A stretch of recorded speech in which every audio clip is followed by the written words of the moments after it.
A Christmas Carol in Prose. Being a Ghost Story of Christmas. By Charles Dickens. Stave 1. Marley's Ghost. Marley was dead, to begin with. There is no doubt whatever about that. The register of his burial was signed by the clergyman, the clerk, the undertaker, and the chief mourner.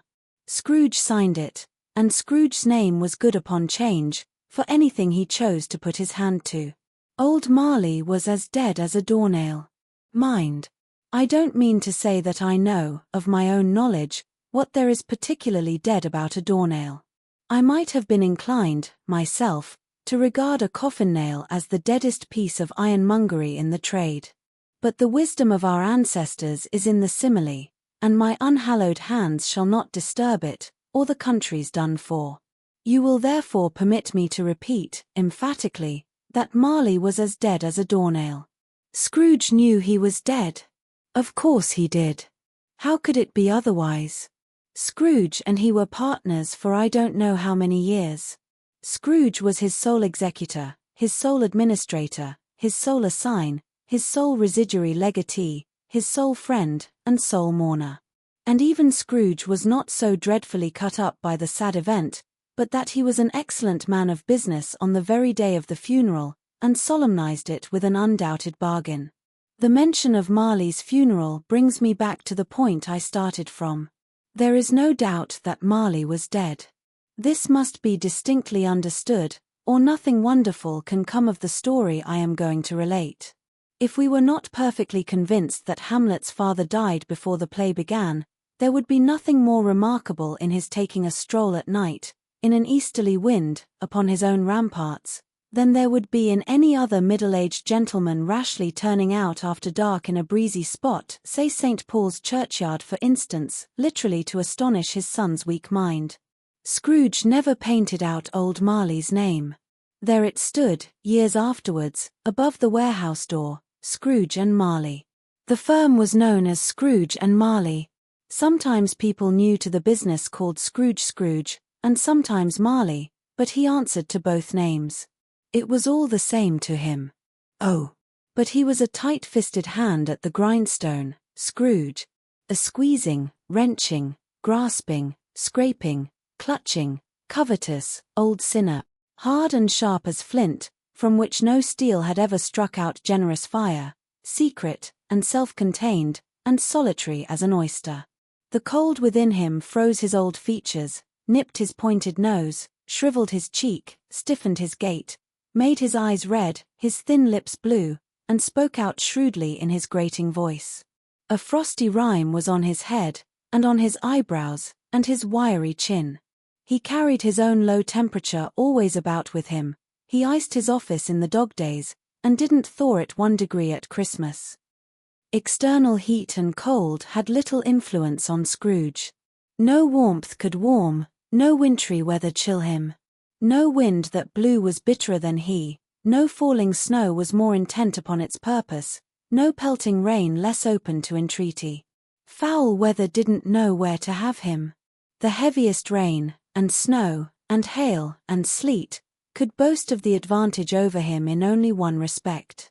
They often came down handsomely, and Scrooge never did. Nobody ever stopped him in the street to say, with gladsome looks, "My dear Scrooge, how are you? When will you come to see me?" No beggars implored him to bestow a trifle, no children asked him what it was o'clock, no man or woman ever once in all his life inquired the way to such and such a place, of Scrooge. Even the blind men's dogs appeared to know him, and when they saw him coming on, would tug their owners into doorways and up courts, and then would wag their tails as though they said, "No eye at all is better than an evil eye, dark master." But what did Scrooge care? It was the very thing he liked. To edge his way along the crowded paths of life, warning all human sympathy to keep its distance, was what the knowing ones call nuts to Scrooge. Once upon a time, of all the good days in the year, on Christmas Eve old Scrooge sat busy in his counting-house. It was cold, bleak, biting weather, foggy withal, and he could hear the people in the court outside go wheezing up and down, beating their hands upon their breasts, and stamping their feet upon the pavement stones to warm them. The city clocks had only just gone 3, but it was quite dark already. It had not been light all day, and candles were flaring in the windows of the neighboring offices, like ruddy smears upon the palpable brown air. The fog came pouring in at every chink and keyhole, and was so dense without, that although the court was of the narrowest, the houses opposite were mere phantoms. To see the dingy cloud come drooping down, obscuring everything, one might have thought that nature lived hard by, and was brewing on a large scale. The door of Scrooge's counting-house was open that he might keep his eye upon his clerk, who in a dismal little cell beyond, a sort of tank, was copying letters. Scrooge had a very small fire, but the clerk's fire was so very much smaller that it looked like one coal. But he couldn't replenish it, for Scrooge kept the coal-box in his own room, and so surely as the clerk came in with the shovel, the master predicted that it would be necessary for them to part. Wherefore the clerk put on his white comforter, and tried to warm himself at the candle, in which effort, not being a man of a strong imagination, he failed. "A Merry Christmas, Uncle! God save you!" cried a cheerful voice. It was the voice of Scrooge's nephew, who came upon him so quickly that this was the first intimation he had of his approach. "Bah!" said Scrooge, "humbug!" He had so heated himself with rapid walking in the fog and frost, this nephew of Scrooge's, that he was all in a glow, his face was ruddy and handsome, his eyes sparkled, and his breath smoked again. "Christmas a humbug, Uncle," said Scrooge's nephew. "You don't mean that, I am sure." "I do," said Scrooge. "Merry Christmas. What right have you to be merry? What reason have you to be merry? You're poor enough." "Come, then," returned the nephew gaily. "What right have you to be dismal? What reason have you to be morose? You're rich enough." Scrooge, having no better answer ready on the spur of the moment, said, "Bah!" again, and followed it up with humbug. "Don't be cross, Uncle," said the nephew. "What else can I be," returned the uncle, "when I live in such a world of fools as this? Merry Christmas! Out upon Merry Christmas! What's Christmas time to you but a time for paying bills without money, a time for finding yourself a year older, but not an hour richer, a time for balancing your books and having every item in 'em through a round dozen of months presented dead against you? If I could work my will," said Scrooge indignantly, "every idiot who goes about with Merry Christmas on his lips should be boiled with his own pudding, and buried with a stake of holly through his heart. He should." "Uncle," pleaded the nephew. "Nephew," returned the uncle sternly, "keep Christmas in your own way, and let me keep it in mine." "Keep it," repeated Scrooge's nephew. "But you don't keep it." "Let me leave it alone, then," said Scrooge. "Much good may it do you. Much good it has ever done you. There are many things from which I might have derived good, by which I have not profited, I dare say," returned the nephew. "Christmas among the rest. But I am sure I have always thought of Christmas time, when it has come round, apart from the veneration due to its sacred name and origin, if anything belonging to it can be apart from that, as a good time. A kind, forgiving, charitable, pleasant time. The only time I know of, in the long calendar of the year, when men and women seem by one consent to open their shut-up hearts freely, and to think of people below them as if they really were fellow passengers to the grave, and not another race of creatures bound on other journeys. And therefore, Uncle, though it has never put a scrap of gold or silver in my pocket, I believe that it has done me good, and will do me good, and I say, God bless it." "A Merry Christmas, Uncle! God save you!" cried a cheerful voice. It was the voice of Scrooge's nephew, who came upon him so quickly that this was the first intimation he had of his approach. "Bah!" said Scrooge, "humbug!" He had so heated himself with rapid walking in the fog and frost, this nephew of Scrooge's, that he was all in a glow, his face was ruddy and handsome, his eyes sparkled, and his breath smoked again. "Christmas a humbug, Uncle," said Scrooge's nephew. "You don't mean that, I am sure." "I do," said Scrooge. "Merry Christmas. What right have you to be merry? What reason have you to be merry? You're poor enough." "Come, then," returned the nephew gaily. "What right have you to be dismal? What reason have you to be morose? You're rich enough." Scrooge, having no better answer ready on the spur of the moment, said, "Bah!" again, and followed it up with humbug. "Don't be cross, uncle," said the nephew. "What else can I be," returned the uncle, "when I live in such a world of fools as this? Merry Christmas! Out upon Merry Christmas! What's Christmas time to you but a time for paying bills without money, a time for finding yourself a year older, but not an hour richer, a time for balancing your books and having every item in 'em through a round dozen of months presented dead against you? If I could work my will," said Scrooge indignantly, "every idiot who goes about with Merry Christmas on his lips should be boiled with his own pudding, and buried with a stake of holly through his heart. He should." "Uncle," pleaded the nephew. "Nephew," returned the uncle sternly, "keep Christmas in your own way, and let me keep it in mine." "Keep it," repeated Scrooge's nephew. "But you don't keep it." "Let me leave it alone, then," said Scrooge. "Much good may it do you. Much good it has ever done you. There are many things from which I might have derived good, by which I have not profited, I dare say," returned the nephew. "Christmas among the rest. But I am sure I have always thought of Christmas time, when it has come round, apart from the veneration due to its sacred name and origin, if anything belonging to it can be apart from that, as a good time. A kind, forgiving, charitable, pleasant time.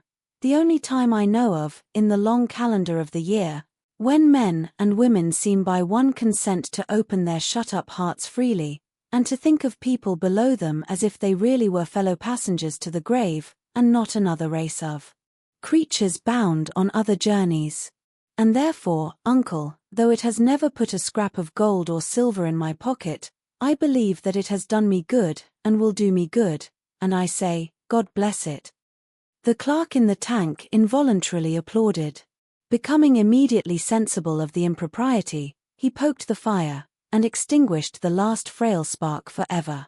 "Let me hear another sound from you," said Scrooge, "and you'll keep your Christmas by losing your situation. You're quite a powerful speaker, sir," he added, turning to his nephew. "I wonder you don't go into Parliament.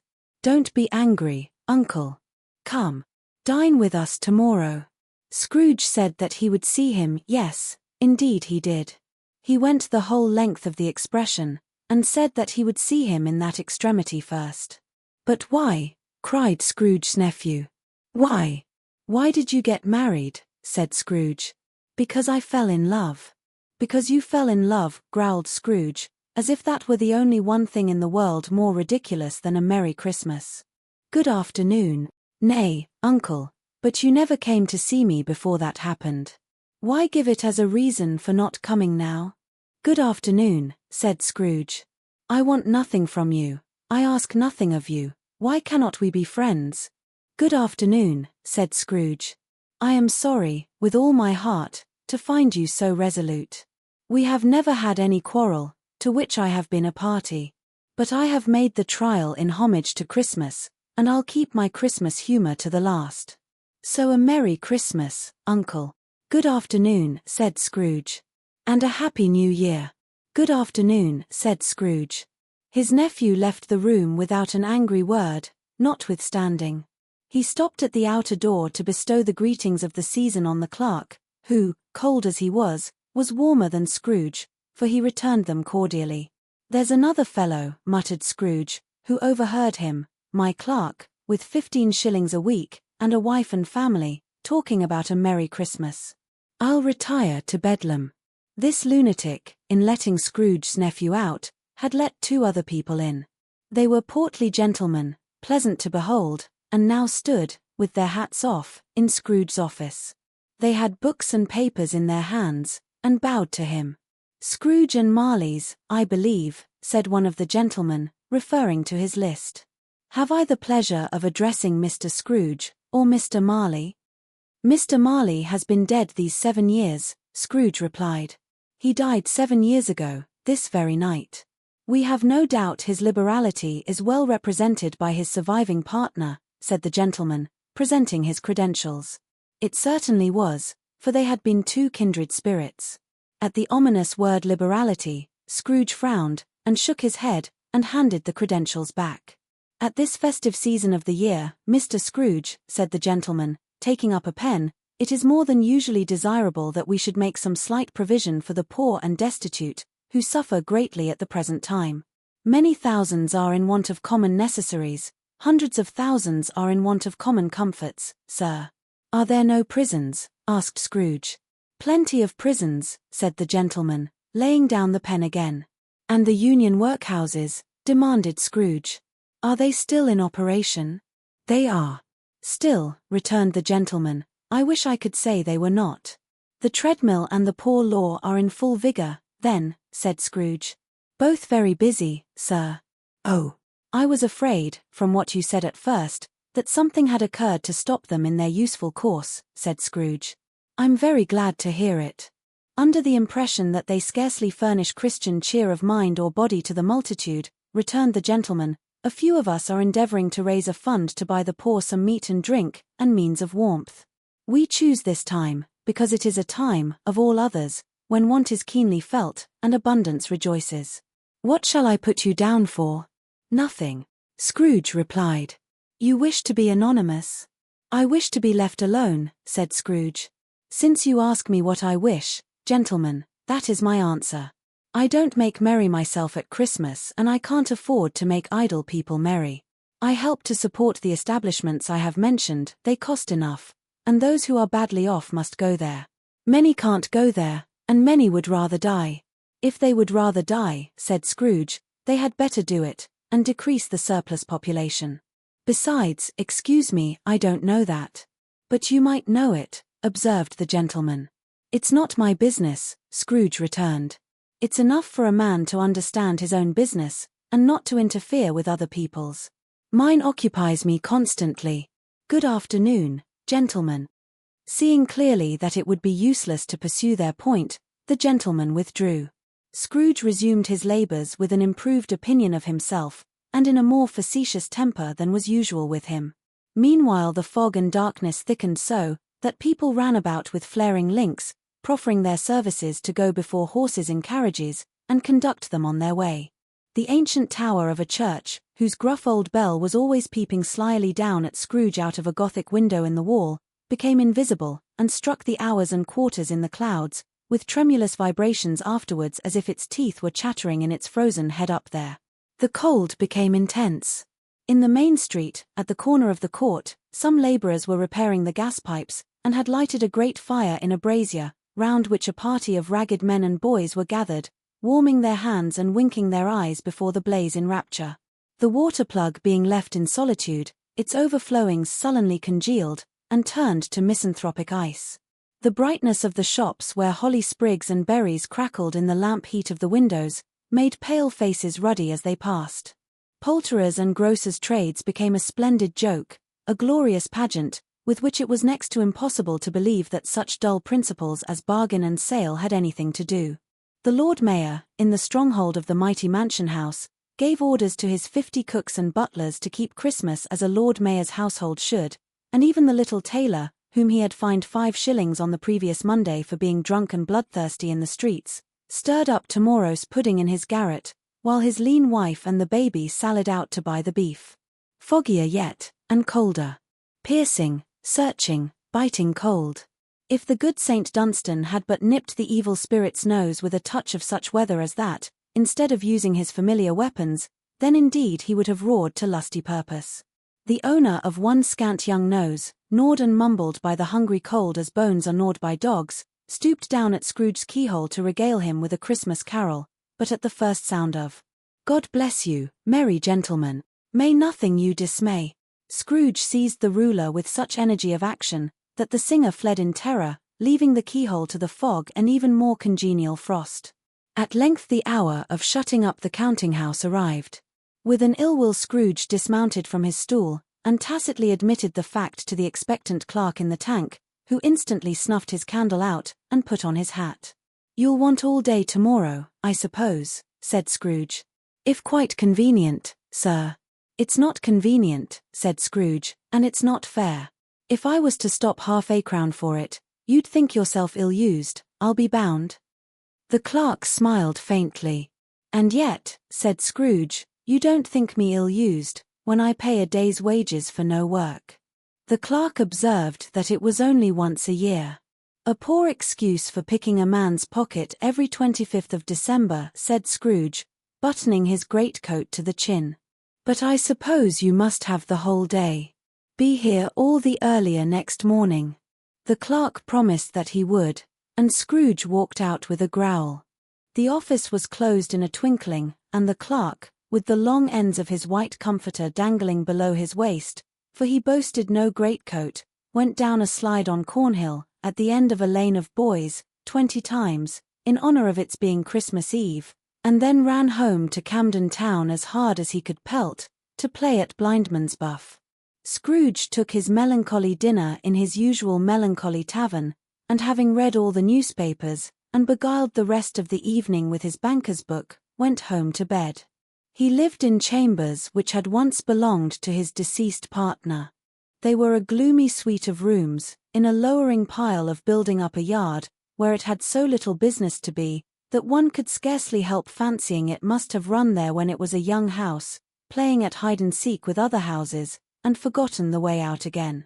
It was old enough now, and dreary enough, for nobody lived in it but Scrooge, the other rooms being all let out as offices. The yard was so dark that even Scrooge, who knew its every stone, was fain to grope with his hands. The fog and frost so hung about the black old gateway of the house, that it seemed as if the genius of the weather sat in mournful meditation on the threshold. Now, it is a fact, that there was nothing at all particular about the knocker on the door, except that it was very large. It is also a fact, that Scrooge had seen it, night and morning, during his whole residence in that place. Also that Scrooge had as little of what is called fancy about him as any man in the City of London, even including, which is a bold word, the corporation, alderman, and livery. Let it also be borne in mind that Scrooge had not bestowed one thought on Marley, since his last mention of his 7 years dead partner that afternoon. And then let any man explain to me, if he can, how it happened that Scrooge, having his key in the lock of the door, saw in the knocker, without its undergoing any intermediate process of change, not a knocker, but Marley's face. Marley's face. It was not an impenetrable shadow as the other objects in the yard were, but had a dismal light about it, like a bad lobster in a dark cellar. It was not angry or ferocious, but looked at Scrooge as Marley used to look, with ghostly spectacles turned up on its ghostly forehead. The hair was curiously stirred, as if by breath or hot air, and, though the eyes were wide open, they were perfectly motionless. That, and its livid color, made it horrible, but its horror seemed to be in spite of the face and beyond its control, rather than a part of its own expression. As Scrooge looked fixedly at this phenomenon, it was a knocker again. To say that he was not startled, or that his blood was not conscious of a terrible sensation to which it had been a stranger from infancy, would be untrue. But he put his hand upon the key he had relinquished, turned it sturdily, walked in, and lighted his candle. He did pause, with a moment's irresolution, before he shut the door, and he did look cautiously behind it first, as if he half expected to be terrified with the sight of Marley's pigtail sticking out into the hall. But there was nothing on the back of the door, except the screws and nuts that held the knocker on, so he said "Pooh, pooh," and closed it with a bang. The sound resounded through the house like thunder. Every room above, and every cask in the wine merchant's cellars below, appeared to have a separate peal of echoes of its own. Scrooge was not a man to be frightened by echoes. He fastened the door, and walked across the hall, and up the stairs, slowly too, trimming his candle as he went. You may talk vaguely about driving a coach and six up a good old flight of stairs, or through a bad young Act of Parliament, but I mean to say you might have got a hearse up that staircase, and taken it broadwise, with the splinter bar towards the wall and the door towards the balustrades, and done it easy. There was plenty of width for that, and room to spare, which is perhaps the reason why Scrooge thought he saw a locomotive hearse going on before him in the gloom. Half a dozen gas lamps out of the street wouldn't have lighted the entry too well, so you may suppose that it was pretty dark with Scrooge's dip. Up Scrooge went, not caring a button for that. Darkness is cheap, and Scrooge liked it. But before he shut his heavy door, he walked through his rooms to see that all was right. He had just enough recollection of the face to desire to do that. Sitting room, bedroom, lumber room. All as they should be. Nobody under the table, nobody under the sofa, a small fire in the grate, spoon and basin ready, and the little saucepan of gruel, Scrooge had a cold in his head, upon the hob. Nobody under the bed, nobody in the closet, nobody in his dressing gown, which was hanging up in a suspicious attitude against the wall. Lumber room as usual. Old fireguard, old shoes, 2 fish baskets, washing stand on 3 legs, and a poker. Quite satisfied, he closed his door, and locked himself in, double-locked himself in, which was not his custom. Thus secured against surprise, he took off his cravat, put on his dressing gown and slippers, and his nightcap, and sat down before the fire to take his gruel. It was a very low fire indeed, nothing on such a bitter night. He was obliged to sit close to it, and brood over it, before he could extract the least sensation of warmth from such a handful of fuel. The fireplace was an old one, built by some Dutch merchant long ago, and paved all round with quaint Dutch tiles, designed to illustrate the scriptures. There were Cains and Abels, Pharaoh's daughters, queens of Sheba, angelic messengers descending through the air on clouds like featherbeds, Abrahams, Belshazzars, apostles putting off to sea in butterboats, hundreds of figures to attract his thoughts, and yet that face of Marley, 7 years dead, came like the ancient prophet's rod, and swallowed up the whole. If each smooth tile had been a blank at first, with power to shape some picture on its surface from the disjointed fragments of his thoughts, there would have been a copy of old Marley's head on every one. Humbug, said Scrooge, and walked across the room. After several turns, he sat down again. As he threw his head back in the chair, his glance happened to rest upon a bell, a disused bell, that hung in the room, and communicated for some purpose now forgotten with a chamber in the highest story of the building. It was with great astonishment, and with a strange, inexplicable dread, that as he looked, he saw this bell begin to swing.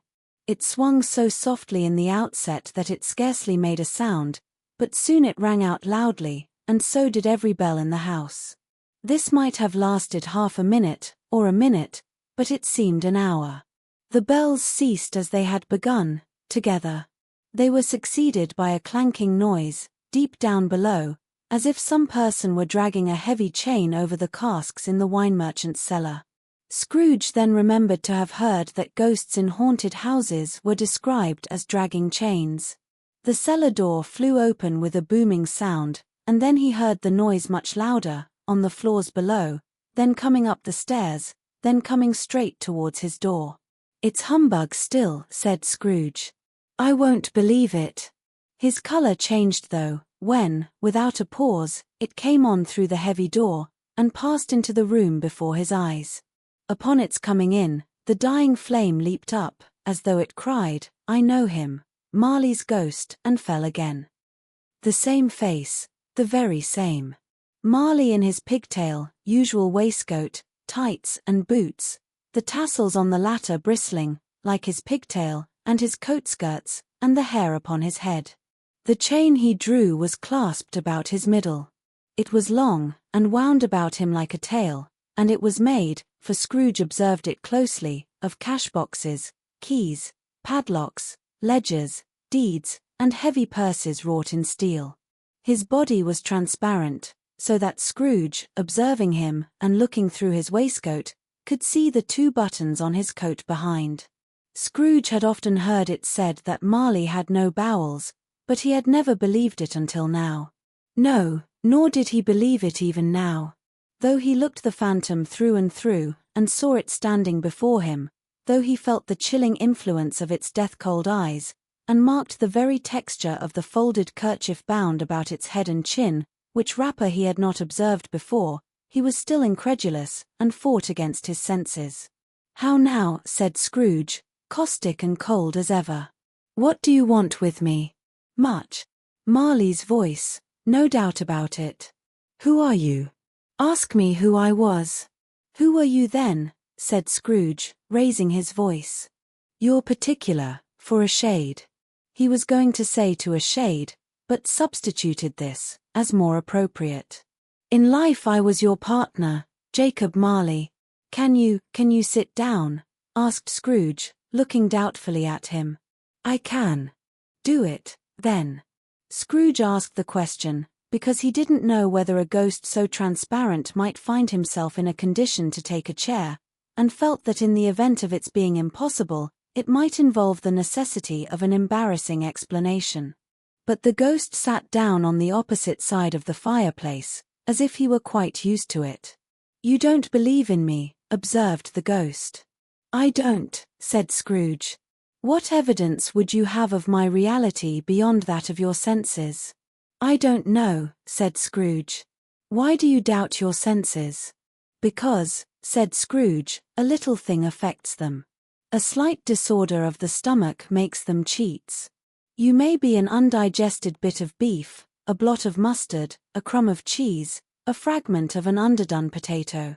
There's more of gravy than of grave about you, whatever you are.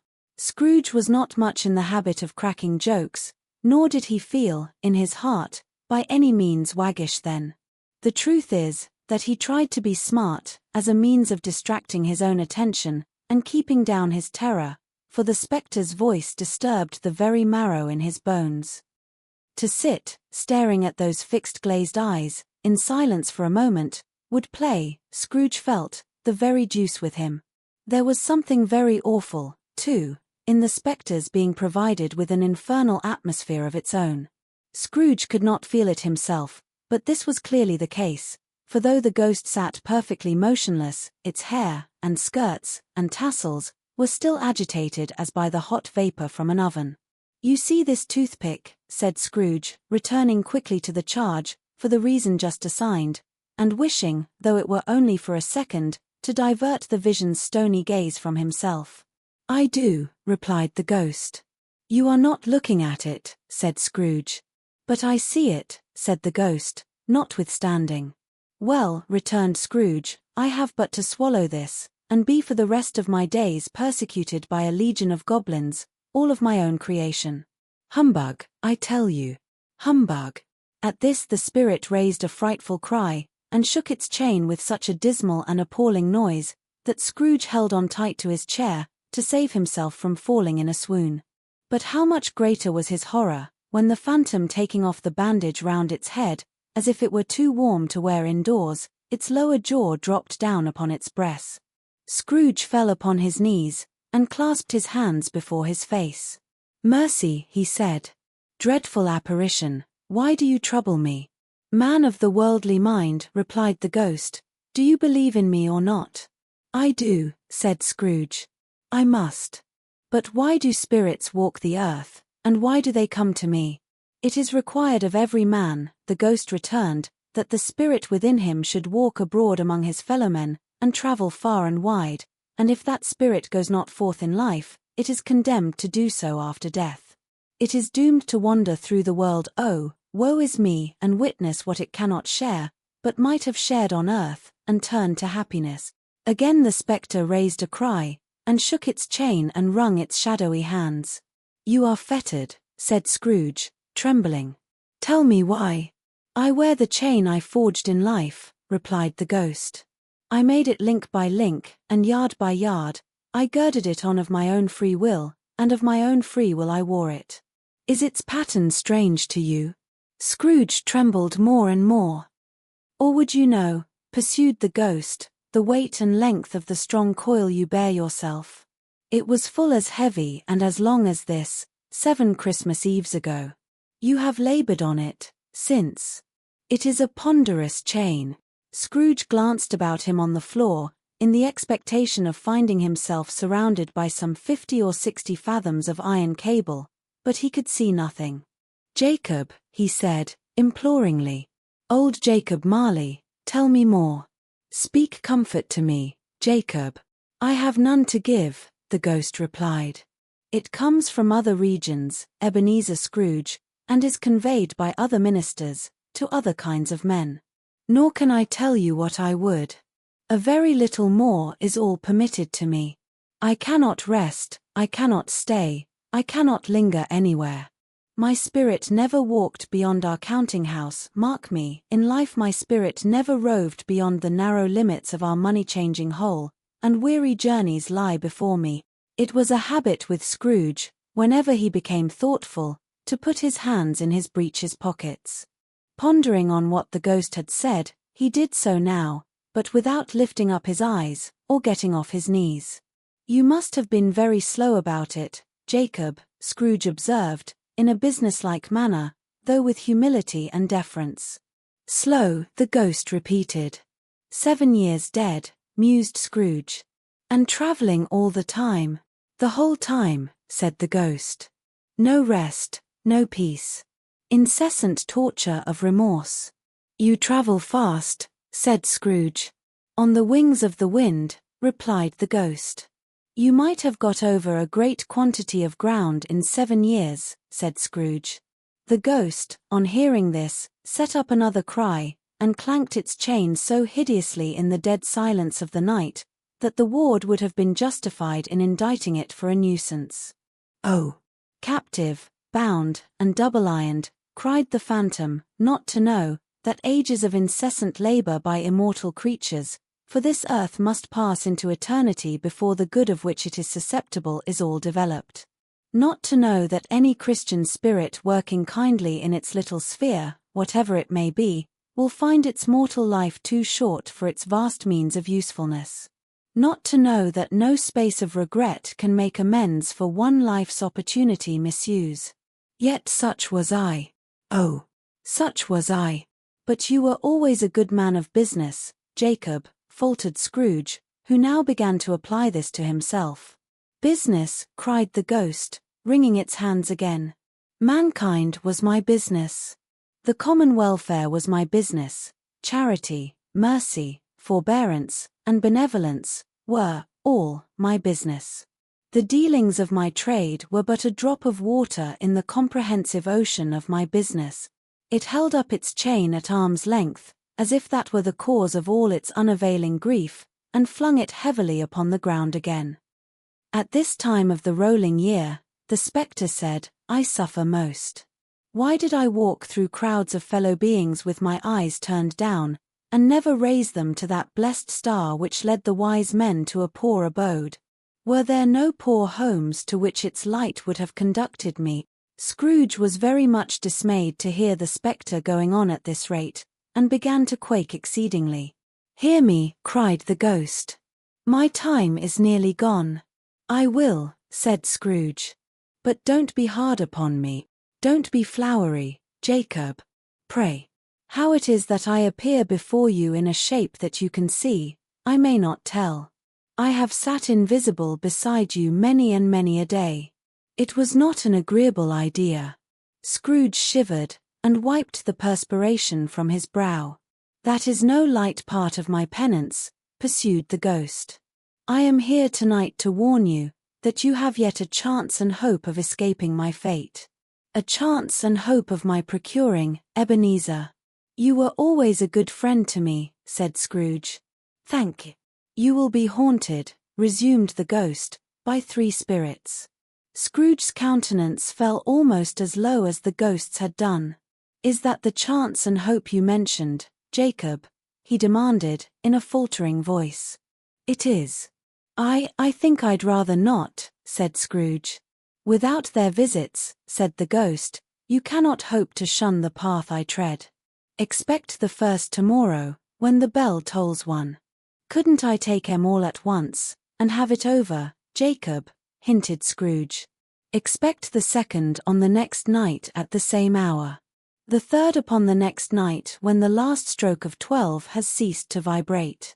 Look to see me no more, and look that, for your own sake, you remember what has passed between us. When it had said these words, the spectre took its wrapper from the table, and bound it round its head, as before. Scrooge knew this, by the smart sound its teeth made, when the jaws were brought together by the bandage. He ventured to raise his eyes again, and found his supernatural visitor confronting him in an erect attitude, with its chain wound over and about its arm. The apparition walked backward from him, and at every step it took, the window raised itself a little, so that when the spectre reached it, it was wide open. It beckoned Scrooge to approach, which he did. When they were within 2 paces of each other, Marley's ghost held up its hand, warning him to come no nearer. Scrooge stopped.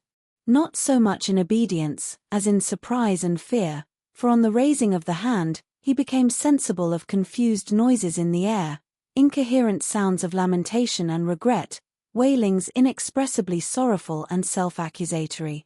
The spectre, after listening for a moment, joined in the mournful dirge, and floated out upon the bleak, dark night.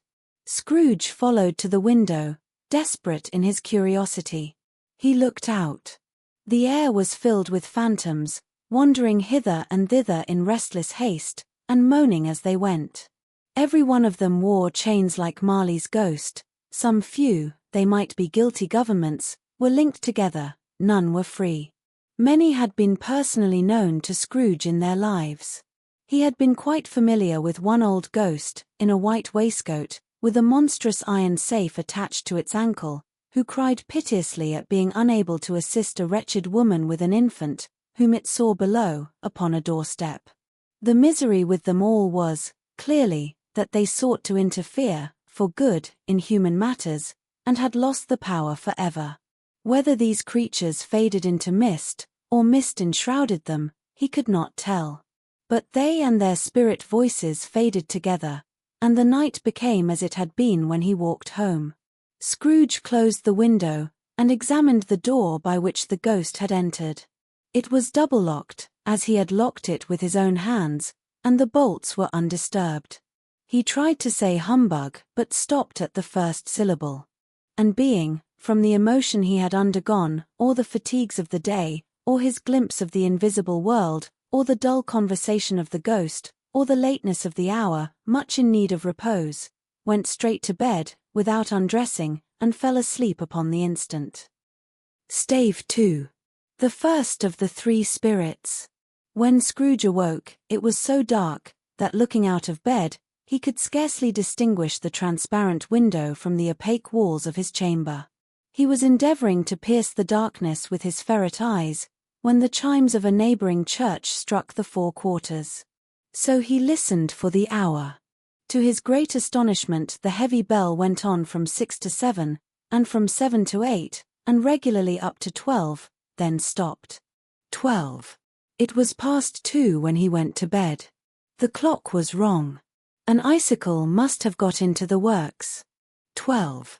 He touched the spring of his repeater, to correct this most preposterous clock. Its rapid little pulse beat 12, and stopped. "Why, it isn't possible," said Scrooge, "that I can have slept through a whole day and far into another night. It isn't possible that anything has happened to the sun, and this is 12 at noon." The idea being an alarming one, he scrambled out of bed, and groped his way to the window. He was obliged to rub the frost off with the sleeve of his dressing-gown before he could see anything, and could see very little then. All he could make out was, that it was still very foggy and extremely cold, and that there was no noise of people running to and fro, and making a great stir, as there unquestionably would have been if night had beaten off bright day, and taken possession of the world. This was a great relief, because 3 days after sight of this first of exchange pay to Mr. Ebenezer Scrooge or his order, and so forth, would have become a mere United States security if there were no days to count by. Scrooge went to bed again, and thought, and thought, and thought it over and over and over, and could make nothing of it. The more he thought, the more perplexed he was, and the more he endeavored not to think, the more he thought. Marley's ghost bothered him exceedingly. Every time he resolved within himself, after mature inquiry, that it was all a dream, his mind flew back again, like a strong spring released, to its first position, and presented the same problem to be worked all through: was it a dream or not? Scrooge lay in this state until the chime had gone 3 quarters more, when he remembered, on a sudden, that the ghost had warned him of a visitation when the bell tolled 1. He resolved to lie awake until the hour was past, and, considering that he could no more go to sleep than go to heaven, this was perhaps the wisest resolution in his power.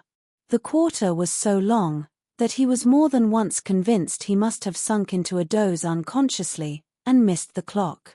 At length it broke upon his listening ear. Ding, dong.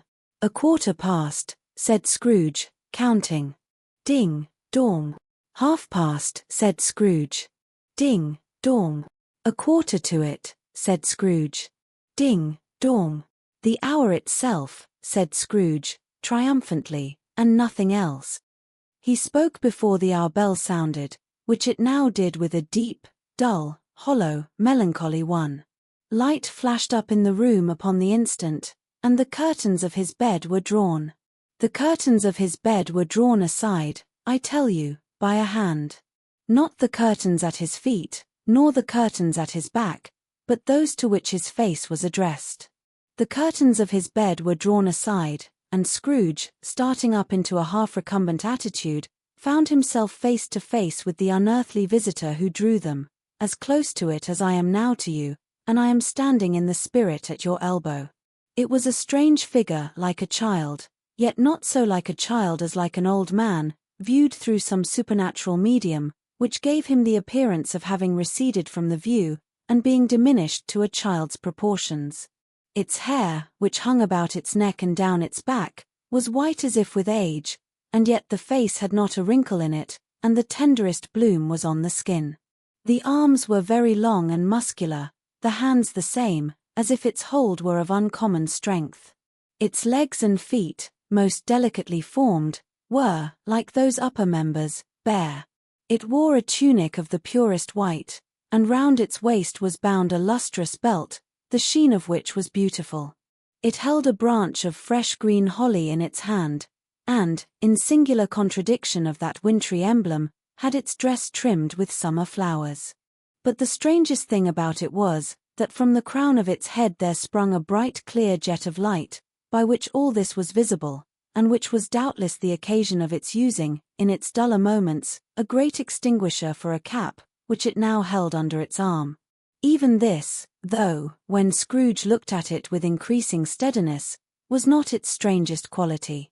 For as its belt sparkled and glittered now in one part and now in another, and what was light one instant, at another time was dark, so the figure itself fluctuated in its distinctness, being now a thing with one arm, now with one leg, now with 20 legs, now a pair of legs without a head, now a head without a body, of which dissolving parts, no outline would be visible in the dense gloom wherein they melted away.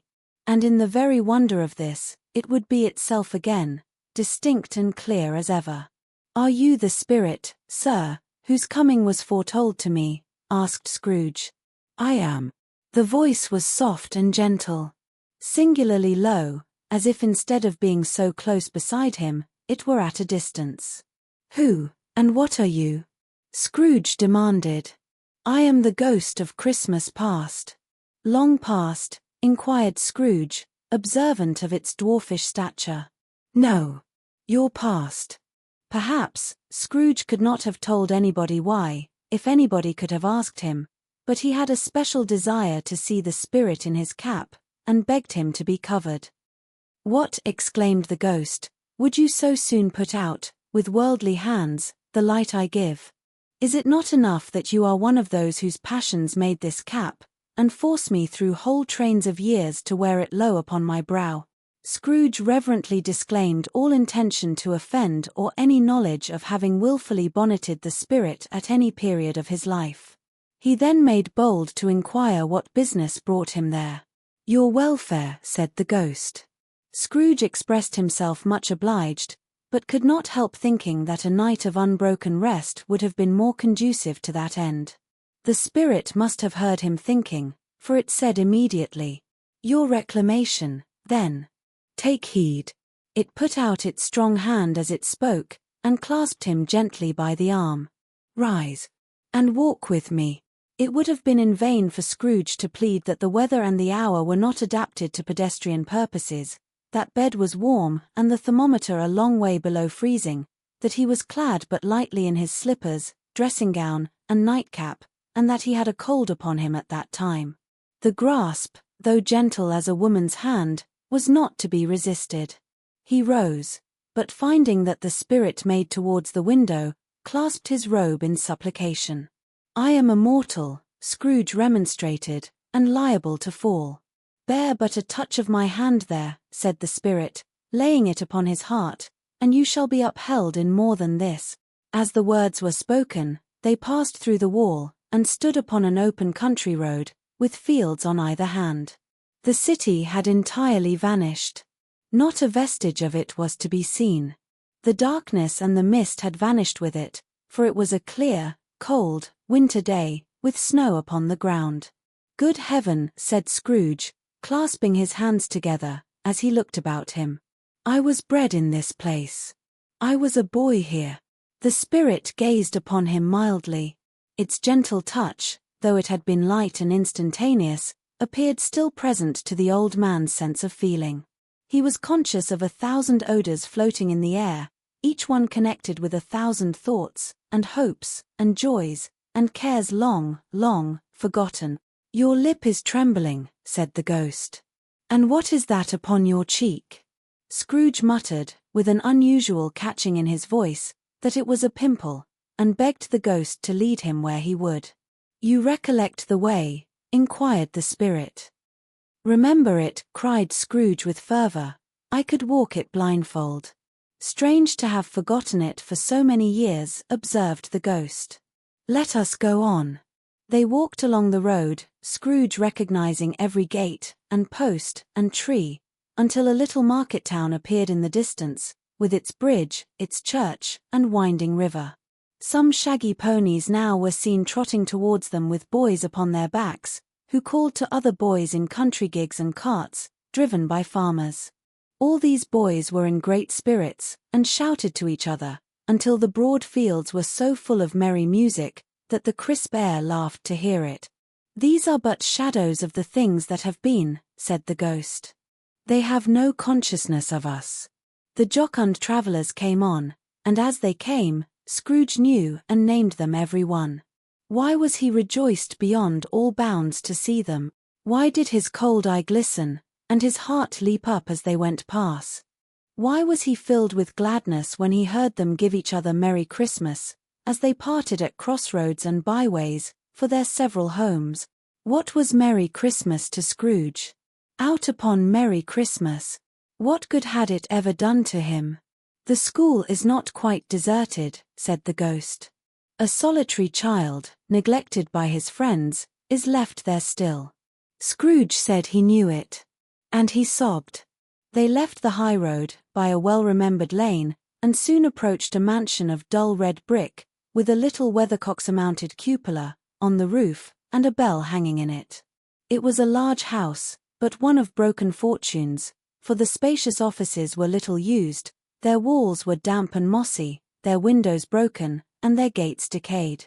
Fowls clucked and strutted in the stables, and the coach-houses and sheds were overrun with grass. Nor was it more retentive of its ancient state, within, for entering the dreary hall, and glancing through the open doors of many rooms, they found them poorly furnished, cold, and vast. There was an earthy savour in the air, a chilly bareness in the place, which associated itself somehow with too much getting up by candlelight, and not too much to eat. They went, the ghost and Scrooge, across the hall, to a door at the back of the house. It opened before them, and disclosed a long, bare, melancholy room, made barer still by lines of plain deal forms and desks. At one of these a lonely boy was reading near a feeble fire, and Scrooge sat down upon a form, and wept to see his poor forgotten self as he used to be. Not a latent echo in the house, not a squeak and scuffle from the mice behind the panelling, not a drip from the half-thawed waterspout in the dull yard behind, not a sigh among the leafless boughs of one despondent poplar, not the idle swinging of an empty storehouse door, no, not a clicking in the fire, but fell upon the heart of Scrooge with a softening influence, and gave a freer passage to his tears. The spirit touched him on the arm, and pointed to his younger self, intent upon his reading. Suddenly a man, in foreign garments, wonderfully real and distinct to look at, stood outside the window, with an axe stuck in his belt, and leading by the bridle an ass laden with wood. "Why, it's Ali Baba!" Scrooge exclaimed in ecstasy. "It's dear old honest Ali Baba. Yes, yes, I know. One Christmas time, when yonder solitary child was left here all alone, he did come, for the first time, just like that. Poor boy. And Valentine," said Scrooge, "and his wild brother, Orson. There they go. And what's his name, who was put down in his drawers, asleep, at the gate of Damascus. Don't you see him? And the Sultan's groom turned upside down by the genii. There he is upon his head. Serve him right. I'm glad of it. What business had he to be married to the princess?" To hear Scrooge expending all the earnestness of his nature on such subjects, in a most extraordinary voice between laughing and crying, and to see his heightened and excited face, would have been a surprise to his business friends in the city, indeed. "There's the parrot," cried Scrooge. "Green body and yellow tail, with a thing like a lettuce growing out of the top of his head. There he is. Poor Robin Crusoe, he called him, when he came home again after sailing round the island. Poor Robin Crusoe, where have you been, Robin Crusoe?" The man thought he was dreaming, but he wasn't. It was the parrot, you know. There goes Friday, running for his life to the little creek. Hello. Hoop. Halloo. Then, with a rapidity of transition very foreign to his usual character, he said, in pity for his former self, "Poor boy," and cried again. "I wish," Scrooge muttered, putting his hand in his pocket, and looking about him, after drying his eyes with his cuff, "but it's too late now." "What is the matter?" asked the spirit. "Nothing," said Scrooge. "Nothing. There was a boy singing a Christmas carol at my door last night. I should like to have given him something, that's all." The ghost smiled thoughtfully, and waved its hand, saying as it did so, "Let us see another Christmas."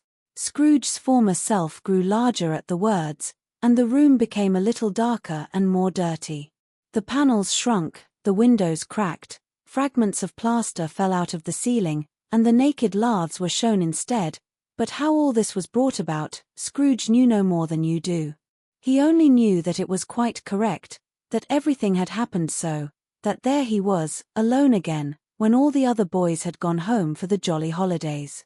He was not reading now, but walking up and down despairingly. Scrooge looked at the ghost, and with a mournful shaking of his head, glanced anxiously towards the door. It opened, and a little girl, much younger than the boy, came darting in, and putting her arms about his neck, and often kissing him, addressed him as her dear, dear brother. "I have come to bring you home, dear brother," said the child, clapping her tiny hands, and bending down to laugh. "To bring you home, home, home, home, little Fan," returned the boy. "Yes," said the child, brimful of glee. "Home, for good and all. Home, for ever and ever. Father is so much kinder than he used to be, that home's like heaven. He spoke so gently to me one dear night when I was going to bed, that I was not afraid to ask him once more if you might come home, and he said yes, you should, and sent me in a coach to bring you. And you're to be a man," said the child, opening her eyes, "and are never to come back here.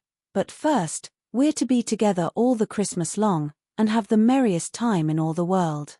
"You are quite a woman, little Fan," exclaimed the boy. She clapped her hands and laughed, and tried to touch his head, but being too little, laughed again, and stood on tiptoe to embrace him.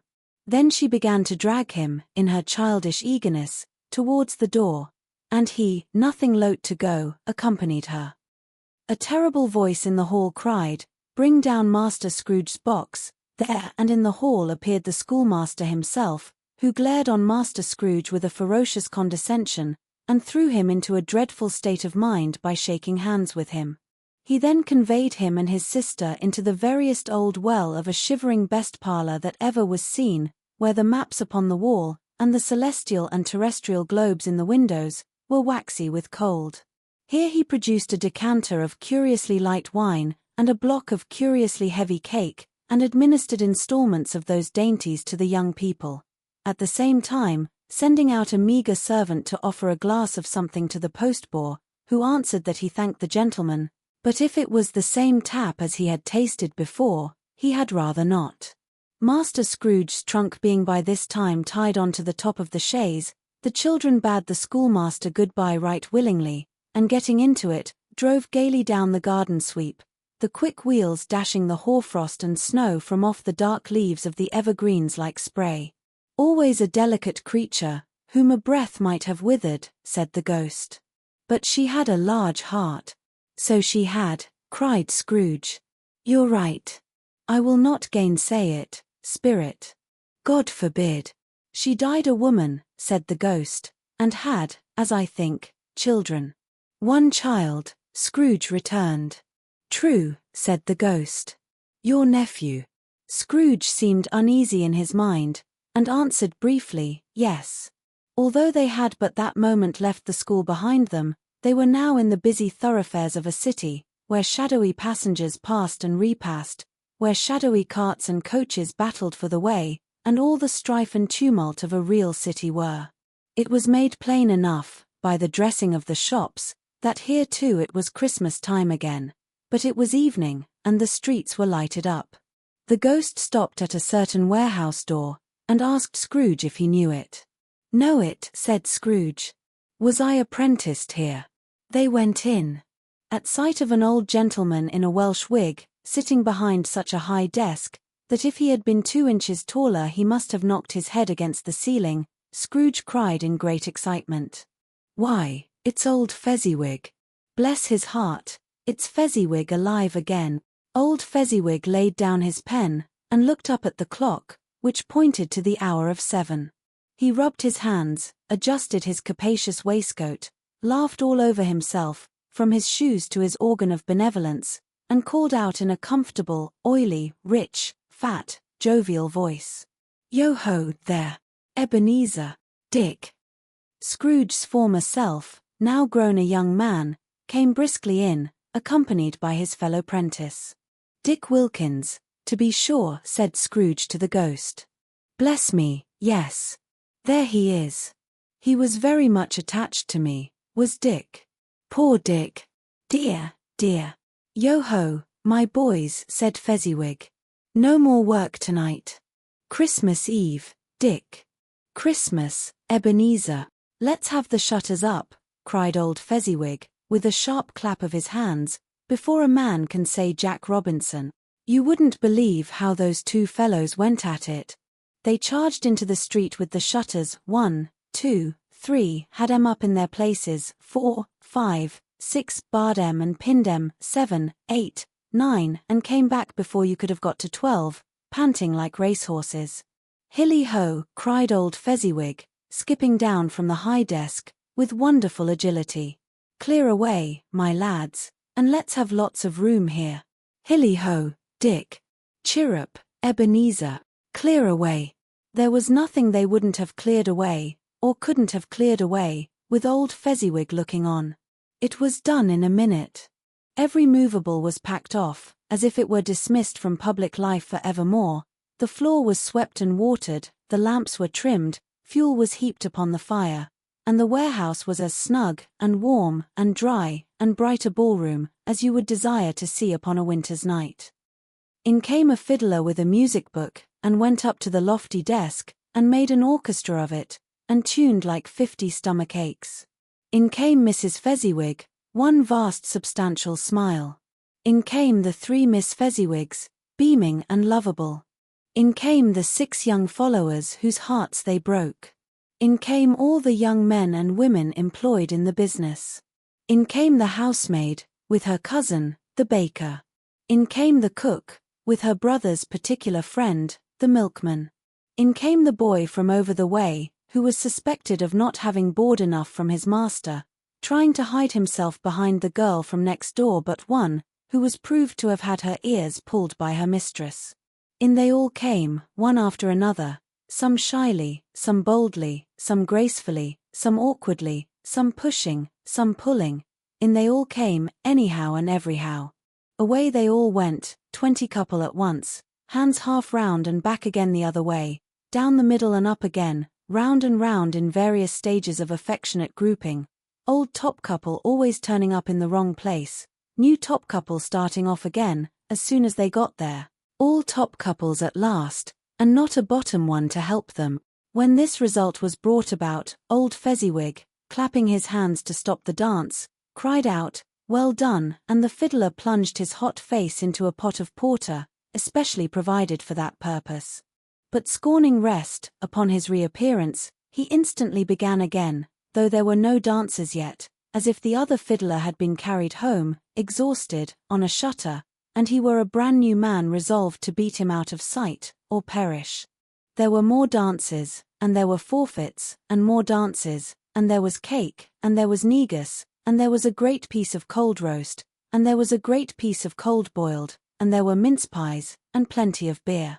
But the great effect of the evening came after the roast and boiled, when the fiddler, an artful dog, the sort of man who knew his business better than you or I could have told it him, struck up Sir Roger de Coverley. Then old Fezziwig stood out to dance with Mrs. Fezziwig.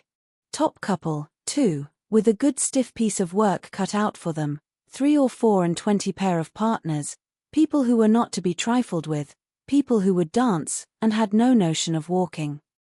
But if they had been twice as many 4 times old Fezziwig would have been a match for them, and so would Mrs. Fezziwig.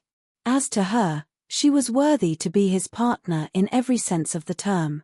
If that's not high praise, tell me higher, and I'll use it. A positive light appeared to issue from Fezziwig's calves. They shone in every part of the dance like moons. You couldn't have predicted, at any given time, what would have become of them next.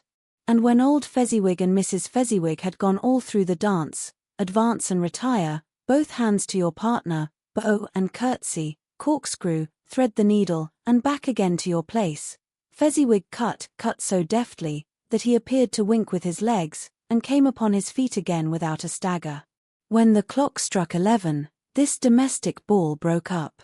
Mr. and Mrs. Fezziwig took their stations, one on either side of the door, and shaking hands with every person individually as he or she went out, wished him or her a Merry Christmas. When everybody had retired but the 2 prentices, they did the same to them, and thus the cheerful voices died away, and the lads were left to their beds, which were under a counter in the back shop. During the whole of this time, Scrooge had acted like a man out of his wits. His heart and soul were in the scene, and with his former self. He corroborated everything, remembered everything, enjoyed everything, and underwent the strangest agitation. It was not until now, when the bright faces of his former self and Dick were turned from them, that he remembered the ghost, and became conscious that it was looking full upon him, while the light upon its head burnt very clear. "A small matter," said the ghost, "to make these silly folks so full of gratitude." "Small," echoed Scrooge. The spirit signed to him to listen to the 2 apprentices, who were pouring out their hearts in praise of Fezziwig, and when he had done so, said, "Why, is it not? He has spent but a few pounds of your mortal money, 3 or 4 perhaps. Is that so much that he deserves this praise?" "It isn't that," said Scrooge, heated by the remark, and speaking unconsciously like his former, not his latter, self. "It isn't that, spirit. He has the power to render us happy or unhappy, to make our service light or burdensome, a pleasure or a toil. Say that his power lies in words and looks, in things so slight and insignificant that it is impossible to add and count them up. What then? The happiness he gives is quite as great as if it cost a fortune." He felt the spirit's glance, and stopped. "What is the matter?" asked the ghost.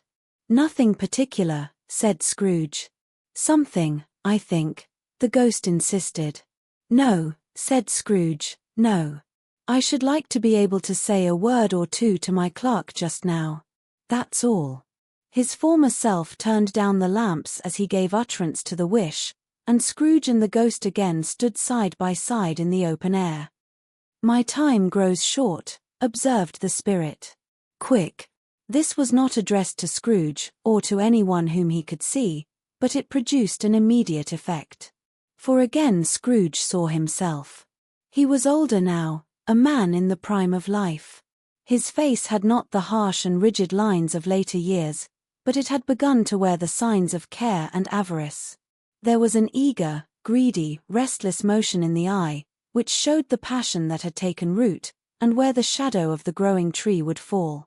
He was not alone, but sat by the side of a fair young girl in a mourning dress, in whose eyes there were tears, which sparkled in the light that shone out of the ghost of Christmas past. "It matters little," she said, softly. "To you, very little. Another idol has displaced me, and if it can cheer and comfort you in time to come, as I would have tried to do, I have no just cause to grieve." "What idol has displaced you?" he rejoined. "A golden one. This is the even-handed dealing of the world," he said. "There is nothing on which it is so hard as poverty, and there is nothing it professes to condemn with such severity as the pursuit of wealth." "You fear the world too much," she answered, gently. "All your other hopes have merged into the hope of being beyond the chance of its sordid reproach. I have seen your nobler aspirations fall off one by one, until the master passion, gain, engrosses you. Have I not?" "What then?" he retorted. "Even if I have grown so much wiser, what then? I am not changed towards you." She shook her head. "Am I? Our contract is an old one. It was made when we were both poor and content to be so, until, in good season, we could improve our worldly fortune by our patient industry. You are changed. When it was made, you were another man." "I was a boy," he said impatiently. "Your own feeling tells you that you were not what you are," she returned. "I am. That which promised happiness when we were one in heart, is fraught with misery now that we are two. How often and how keenly I have thought of this, I will not say. It is enough that I have thought of it, and can release you." "Have I ever sought release? In words?" "No. Never." "In what, then?" "In a changed nature, in an altered spirit, in another atmosphere of life, another hope as its great end. In everything that made my love of any worth or value in your sight." "If this had never been between us," said the girl, looking mildly, but with steadiness, upon him, "tell me, would you seek me out and try to win me now?" "Ah, no." He seemed to yield to the justice of this supposition, in spite of himself. But he said with a struggle, "You think not." "I would gladly think otherwise if I could," she answered. "Heaven knows. When I have learned a truth like this, I know how strong and irresistible it must be. But if you were free today, tomorrow, yesterday, can even I believe that you would choose a dowerless girl, you who, in your very confidence with her, weigh everything by gain, or, choosing her, if for a moment you were false enough to your one guiding principle to do so, do I not know that your repentance and regret would surely follow? I do, and I release you. With a full heart, for the love of him you once were." He was about to speak, but with her head turned from him, she resumed. "You may, the memory of what is past half makes me hope you will, have pain in this. A very, very brief time, and you will dismiss the recollection of it, gladly, as an unprofitable dream, from which it happened well that you awoke. May you be happy in the life you have chosen." She left him, and they parted. "Spirit," said Scrooge, "show me no more. Conduct me home. Why do you delight to torture me?" "One shadow more," exclaimed the ghost. "No more," cried Scrooge. "No more. I don't wish to see it. Show me no more." But the relentless ghost pinioned him in both his arms, and forced him to observe what happened next. They were in another scene and place, a room, not very large or handsome, but full of comfort. Near to the winter fire sat a beautiful young girl, so like that last that Scrooge believed it was the same, until he saw her, now a comely matron, sitting opposite her daughter. The noise in this room was perfectly tumultuous, for there were more children there than Scrooge in his agitated state of mind could count, and, unlike the celebrated herd in the poem, they were not 40 children conducting themselves like one, but every child was conducting itself like 40. The consequences were uproarious beyond belief, but no one seemed to care. On the contrary, the mother and daughter laughed heartily, and enjoyed it very much, and the latter, soon beginning to mingle in the sports, got pillaged by the young brigands most ruthlessly. What would I not have given to be one of them? Though I never could have been so rude, no, no. I wouldn't for the wealth of all the world have crushed that braided hair, and torn it down, and for the precious little shoe, I wouldn't have plucked it off, God bless my soul, to save my life. As to measuring her waist in sport, as they did, bold young brood, I couldn't have done it. I should have expected my arm to have grown round it for a punishment, and never come straight again. And yet I should have dearly liked, I own, to have touched her lips, to have questioned her, that she might have opened them, to have looked upon the lashes of her downcast eyes, and never raised a blush, to have let loose waves of hair, an inch of which would be a keepsake beyond price. In short, I should have liked, I do confess, to have had the lightest license of a child, and yet to have been man enough to know its value. But now a knocking at the door was heard, and such a rush immediately ensued that she with laughing face and plundered dress was borne towards it the centre of a flushed and boisterous group, just in time to greet the father, who came home attended by a man laden with Christmas toys and presents. Then the shouting and the struggling, and the onslaught that was made on the defenceless porter, the scaling him with chairs for ladders to dive into his pockets, despoil him of brown paper parcels, hold on tight by his cravat, hug him round his neck, pommel his back, and kick his legs in irrepressible affection. The shouts of wonder and delight with which the development of every package was received. The terrible announcement that the baby had been taken in the act of putting a doll's frying pan into his mouth, and was more than suspected of having swallowed a fictitious turkey, glued on a wooden platter. The immense relief of finding this a false alarm. The joy, and gratitude, and ecstasy. They are all indescribable alike. It is enough that by degrees the children and their emotions got out of the parlor, and by one stair at a time, up to the top of the house, where they went to bed, and so subsided. And now Scrooge looked on more attentively than ever, when the master of the house, having his daughter leaning fondly on him, sat down with her and her mother at his own fireside, and when he thought that such another creature, quite as graceful and as full of promise, might have called him father, and been a springtime in the haggard winter of his life, his sight grew very dim indeed. Belle, said the husband, turning to his wife with a smile, I saw an old friend of yours this afternoon. Who was it? Guess. How can I?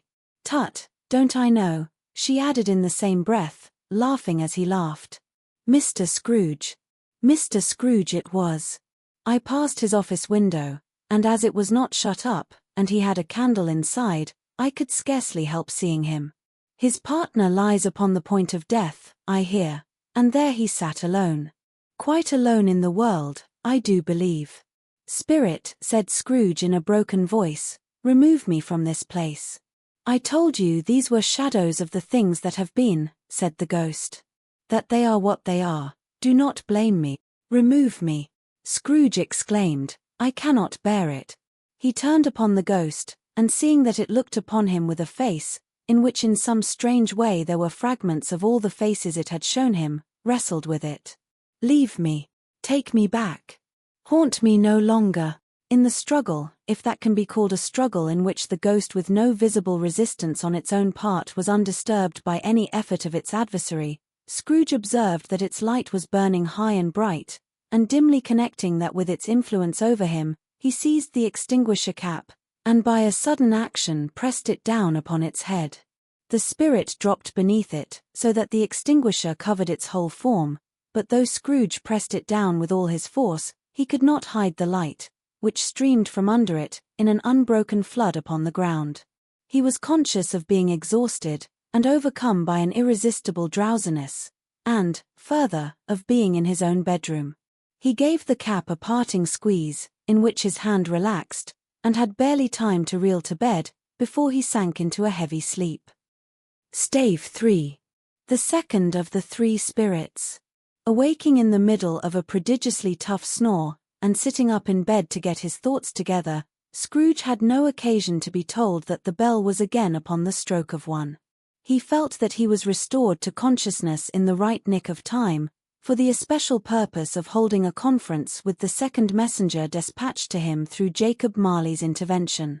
But finding that he turned uncomfortably cold when he began to wonder which of his curtains this new spectre would draw back, he put them every one aside with his own hands, and lying down again, established a sharp lookout all round the bed.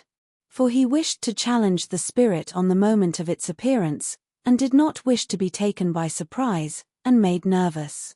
Gentlemen of the free and easy sort, who plume themselves on being acquainted with a move or two, and being usually equal to the time of day, express the wide range of their capacity for adventure by observing that they are good for anything from pitch and toss to manslaughter, between which opposite extremes, no doubt, there lies a tolerably wide and comprehensive range of subjects.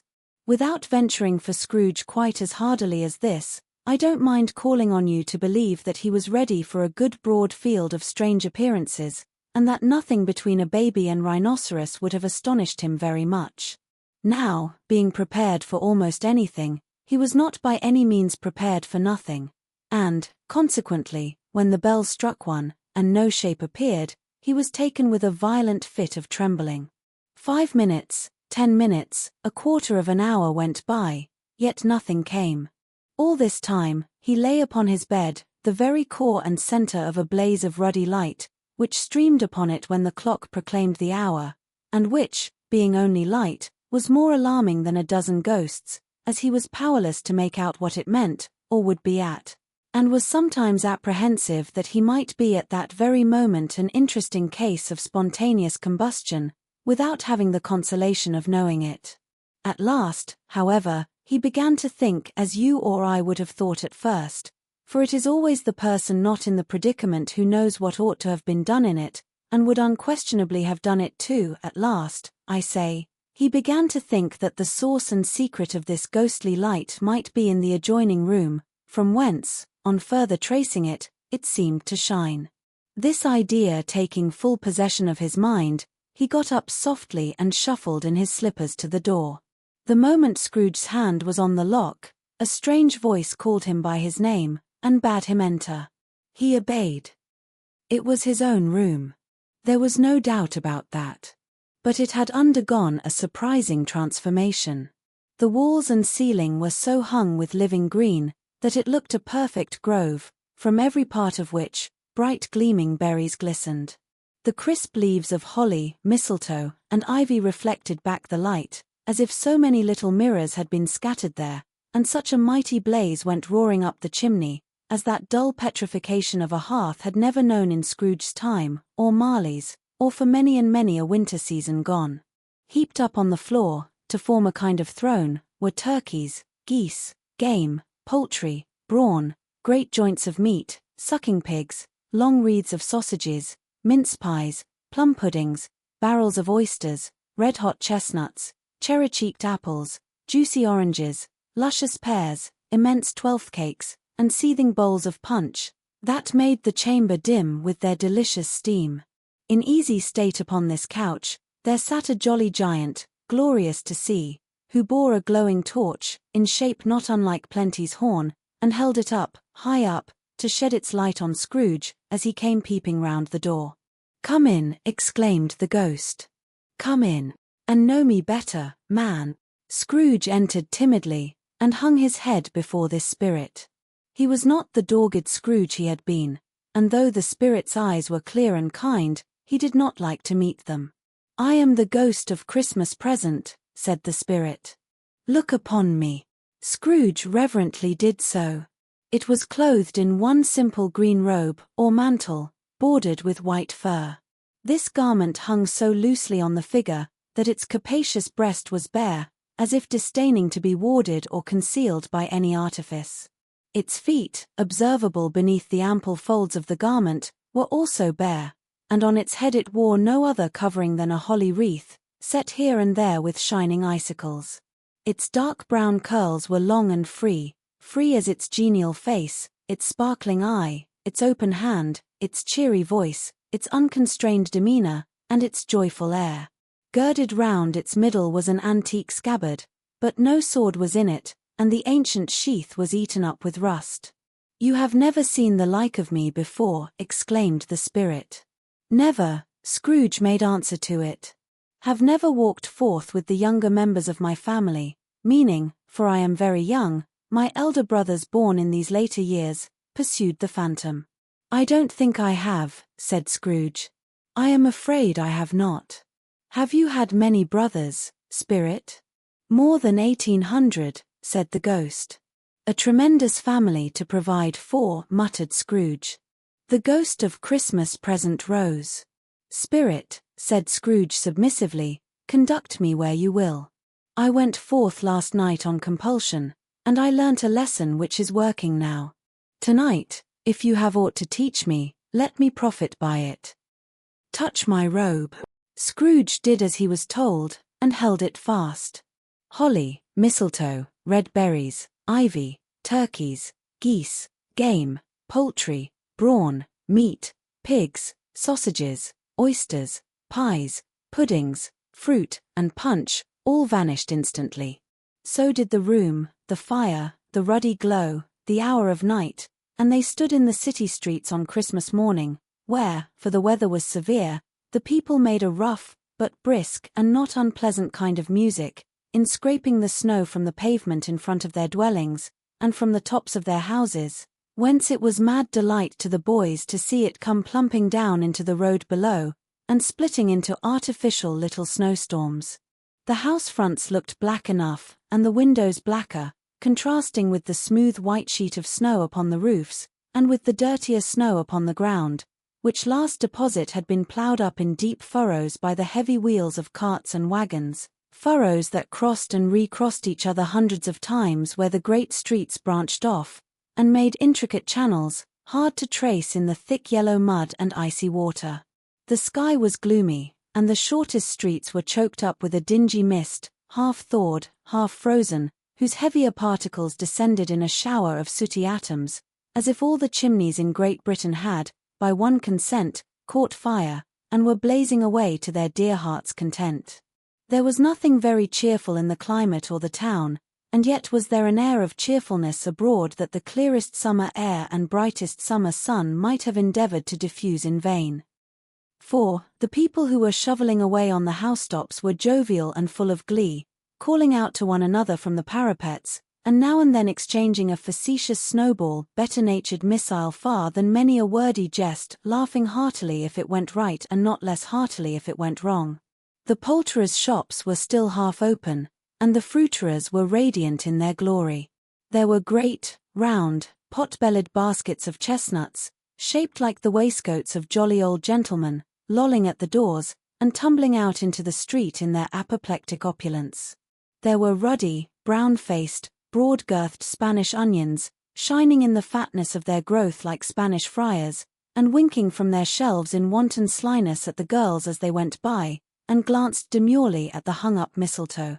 There were pears and apples, clustered high in blooming pyramids.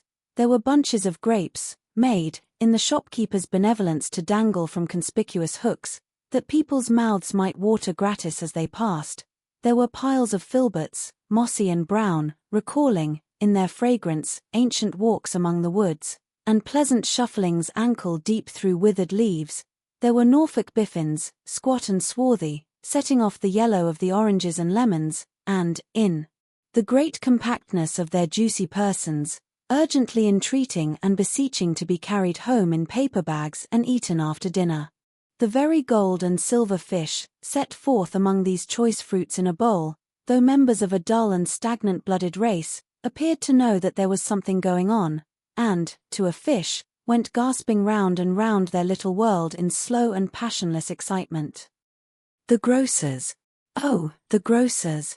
Nearly closed, with perhaps 2 shutters down, or 1, but through those gaps such glimpses. It was not alone that the scales descending on the counter made a merry sound, or that the twine and roller parted company so briskly, or that the canisters were rattled up and down like juggling tricks, or even that the blended scents of tea and coffee were so grateful to the nose, or even that the raisins were so plentiful and rare, the almonds so extremely white, the sticks of cinnamon so long and straight, the other spices so delicious, the candied fruits so caked and spotted with molten sugar as to make the coldest lookers-on feel faint and subsequently bilious. Nor was it that the figs were moist and pulpy, or that the French plums blushed in modest tartness from their highly decorated boxes, or that everything was good to eat and in its Christmas dress, But the customers were all so hurried and so eager in the hopeful promise of the day, that they tumbled up against each other at the door, crashing their wicker baskets wildly, and left their purchases upon the counter, and came running back to fetch them, and committed hundreds of the like mistakes. In the best humor possible, while the grocer and his people were so frank and fresh that the polished hearts with which they fastened their aprons behind might have been their own, worn outside for general inspection, and for Christmas doors to peck at if they chose. But soon the steeples called good people all, to church and chapel, and away they came, flocking through the streets in their best clothes, and with their gayest faces. And at the same time there emerged from scores of by-streets, lanes, and nameless turnings, innumerable people, carrying their dinners to the bakers' shops. The sight of these poor revellers appeared to interest the spirit very much, for he stood with Scrooge beside him in a baker's doorway, and taking off the covers as their bearers passed, sprinkled incense on their dinners from his torch. And it was a very uncommon kind of torch, for once or twice when there were angry words between some dinner carriers who had jostled each other, he shed a few drops of water on them from it, and their good humor was restored directly. For they said, it was a shame to quarrel upon Christmas Day. And so it was. God love it. So it was. In time the bells ceased, and the bakers were shut up, and yet there was a genial shadowing forth of all these dinners and the progress of their cooking, in the thawed blotch of wet above each baker's oven, where the pavement smoked as if its stones were cooking too. "Is there a peculiar flavor in what you sprinkle from your torch?" asked Scrooge. "There is. My own." "Would it apply to any kind of dinner on this day?" asked Scrooge. "To any kindly given. To a poor one most." "Why to a poor one most?" asked Scrooge. "Because it needs it most." "Spirit," said Scrooge, after a moment's thought, "I wonder you, of all the beings in the many worlds about us, should desire to cramp these people's opportunities of innocent enjoyment." "I," cried the Spirit. "You would deprive them of their means of dining every seventh day, often the only day on which they can be said to dine at all," said Scrooge. "Wouldn't you?" "I," cried the Spirit. "You seek to close these places on the seventh day," said Scrooge. "And it comes to the same thing." "I seek," exclaimed the Spirit. "Forgive me if I am wrong. It has been done in your name, or at least in that of your family," said Scrooge. "There are some upon this earth of yours," returned the Spirit, "who lay claim to know us, and who do their deeds of passion, pride, ill will, hatred, envy, bigotry, and selfishness in our name, who are as strange to us and all our kith and kin, as if they had never lived. Remember that, and charge their doings on themselves, not us."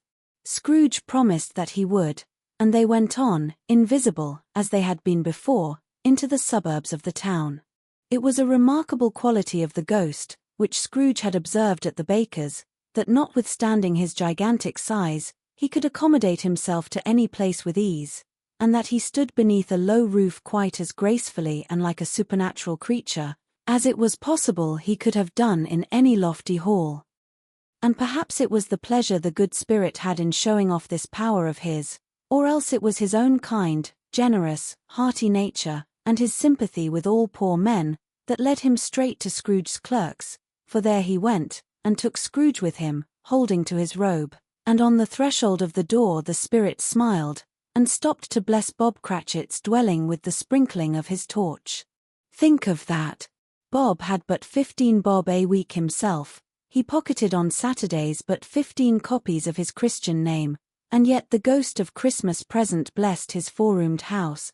Then up rose Mrs. Cratchit, Cratchit's wife, dressed out but poorly in a twice-turned gown, but brave in ribbons, which are cheap and make a goodly show for sixpence, and she laid the cloth, assisted by Belinda Cratchit, second of her daughters, also brave in ribbons, while Master Peter Cratchit plunged a fork into the saucepan of potatoes, and getting the corners of his monstrous shirt collar, Bob's private property, conferred upon his son and heir in honor of the day, into his mouth, rejoiced to find himself so gallantly attired, and yearned to show his linen in the fashionable parks. And now 2 smaller Cratchits, boy and girl, came tearing in, screaming that outside the baker's they had smelt the goose, and known it for their own, and basking in luxurious thoughts of sage and onion, these young Cratchits danced about the table, and exalted Master Peter Cratchit to the skies, while he, not proud, although his collars nearly choked him, blew the fire, until the slow potatoes bubbling up, knocked loudly at the saucepan lid to be let out and peeled. "What has ever got your precious father then?" said Mrs. Cratchit. "And your brother, Tiny Tim? And Martha worn tea as late last Christmas Day by half an hour?" "Here's Martha, mother," said a girl, appearing as she spoke. "Here's Martha, mother," cried the two young Cratchits. "Hurrah! There's such a goose, Martha. Why, bless your heart alive, my dear, how late you are," said Mrs. Cratchit, kissing her a dozen times, and taking off her shawl and bonnet for her with officious zeal. "We'd a deal of work to finish up last night," replied the girl, "and had to clear away this morning, mother." "Well, never mind so long as you are come," said Mrs. Cratchit. "Sit ye down before the fire, my dear, and have a warm, Lord bless ye." "No, no. There's father coming," cried the two young Cratchits, who were everywhere at once. "Hide, Martha, hide."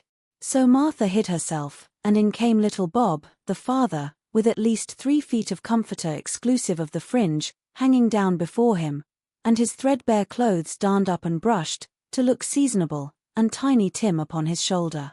Alas for Tiny Tim, he bore a little crutch, and had his limbs supported by an iron frame. "Why, where's our Martha?" cried Bob Cratchit, looking round.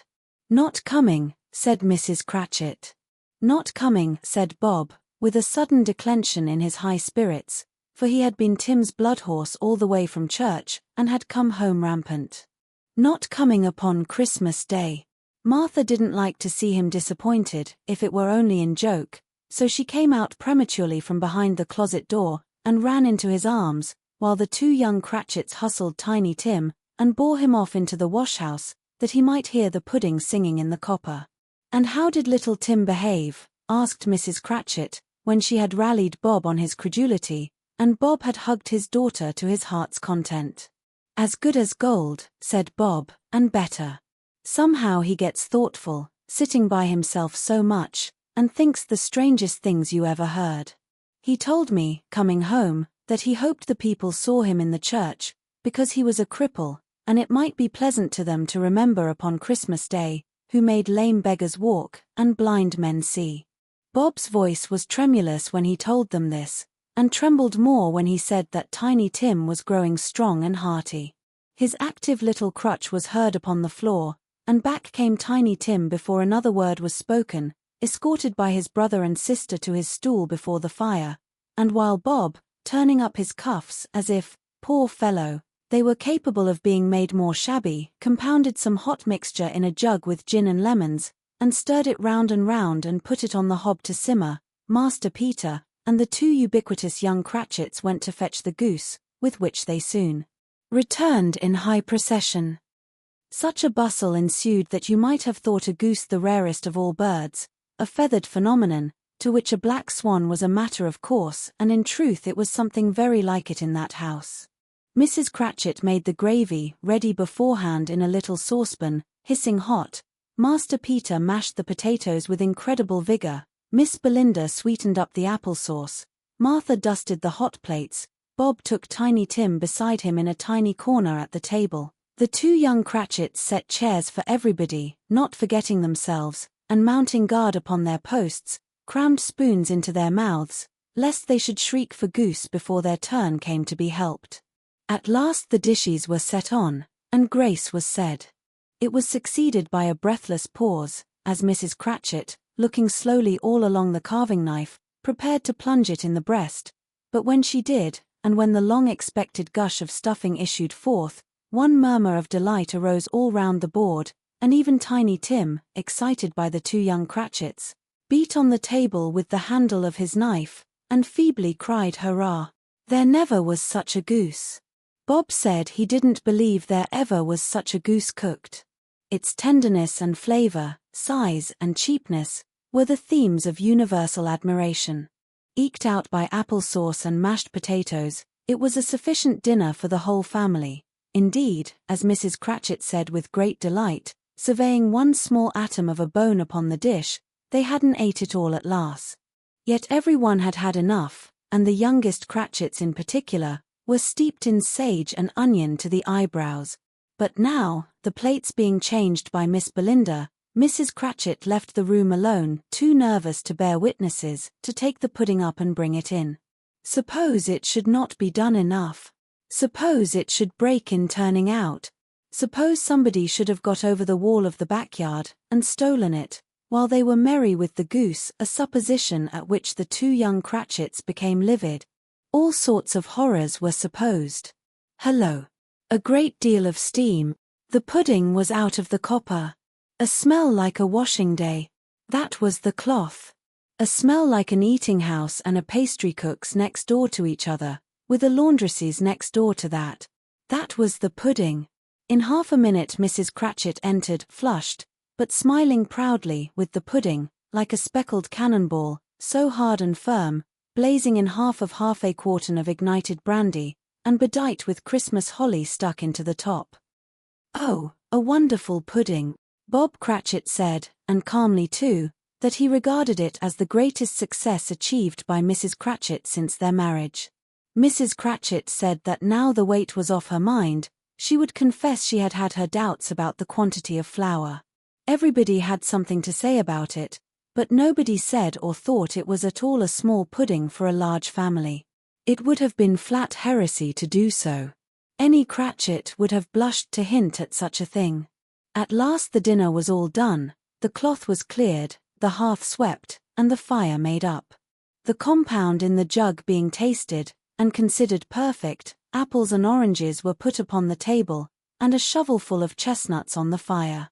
Then all the Cratchit family drew round the hearth, in what Bob Cratchit called a circle, meaning half a one, and at Bob Cratchit's elbow stood the family display of glass. 2 tumblers, and a custard cup without a handle. These held the hot stuff from the jug, however, as well as golden goblets would have done, and Bob served it out with beaming looks, while the chestnuts on the fire sputtered and cracked noisily. Then Bob proposed, "A Merry Christmas to us all, my dears.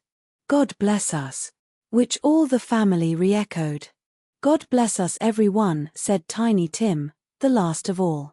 He sat very close to his father's side upon his little stool.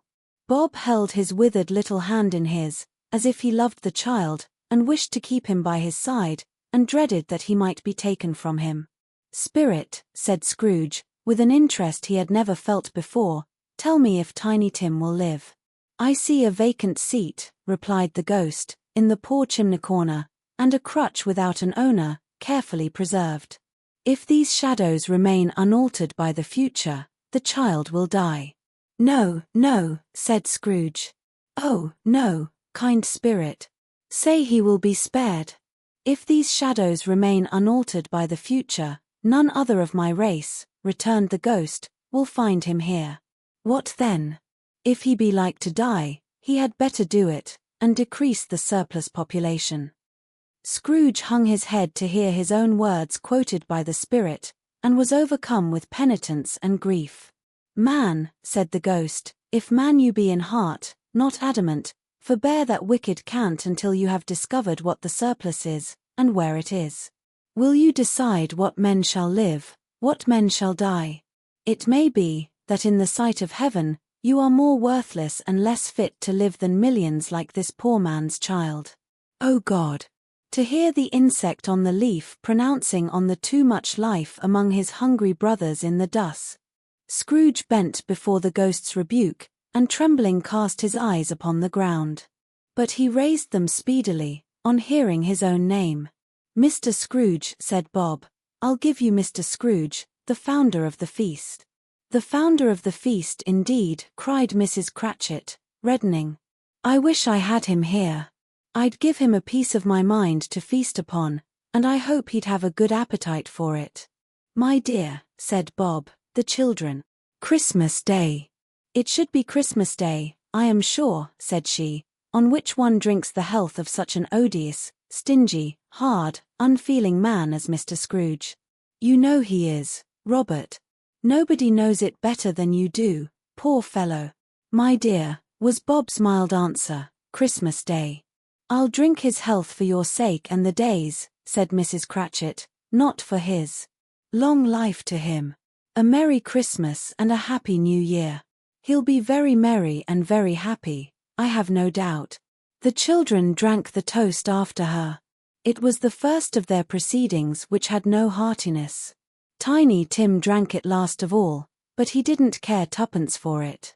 Scrooge was the ogre of the family. The mention of his name cast a dark shadow on the party, which was not dispelled for full 5 minutes. After it had passed away, they were 10 times merrier than before, from the mere relief of Scrooge the baleful being done with.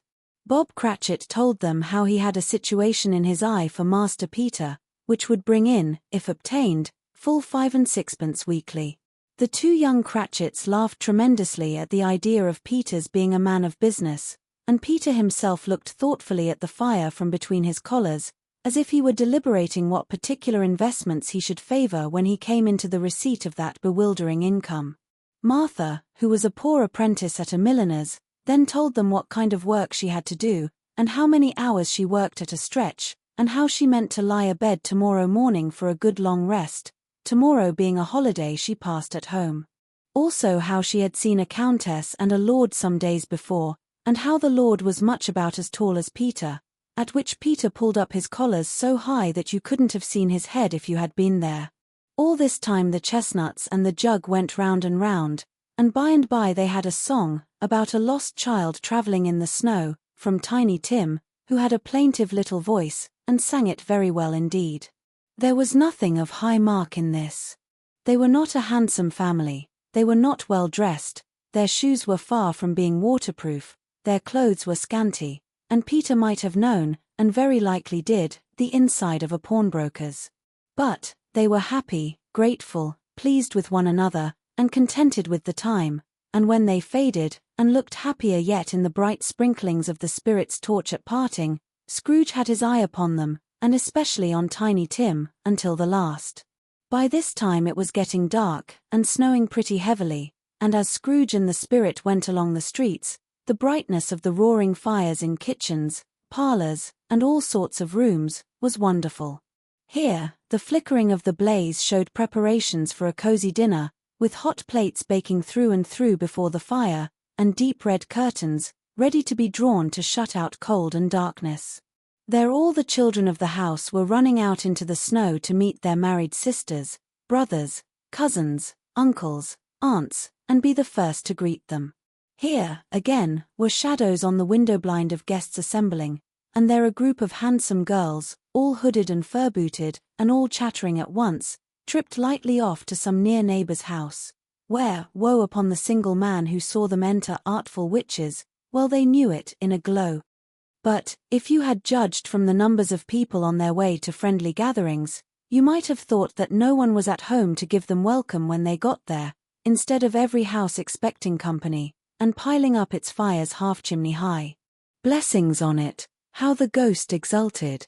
How it bared its breadth of breast, and opened its capacious palm, and floated on, outpouring, with a generous hand, its bright and harmless mirth on everything within its reach. The very lamplighter, who ran on before, dotting the dusky street with specks of light, and who was dressed to spend the evening somewhere, laughed out loudly as the spirit passed, though little kenned the lamplighter that he had any company but Christmas. And now, without a word of warning from the ghost, they stood upon a bleak and desert moor, where monstrous masses of rude stone were cast about, as though it were the burial place of giants, and water spread itself wheresoever it listed, or would have done so, but for the frost that held it prisoner, and nothing grew but moss and furze, and coarse rank grass. Down in the west the setting sun had left a streak of fiery red, which glared upon the desolation for an instant, like a sullen eye, and frowning lower, lower yet, was lost in the thick gloom of darkest night. "What place is this?" asked Scrooge. "A place where miners live, who labor in the bowels of the earth," returned the spirit. "But they know me. See." A light shone from the window of a hut, and swiftly they advanced towards it.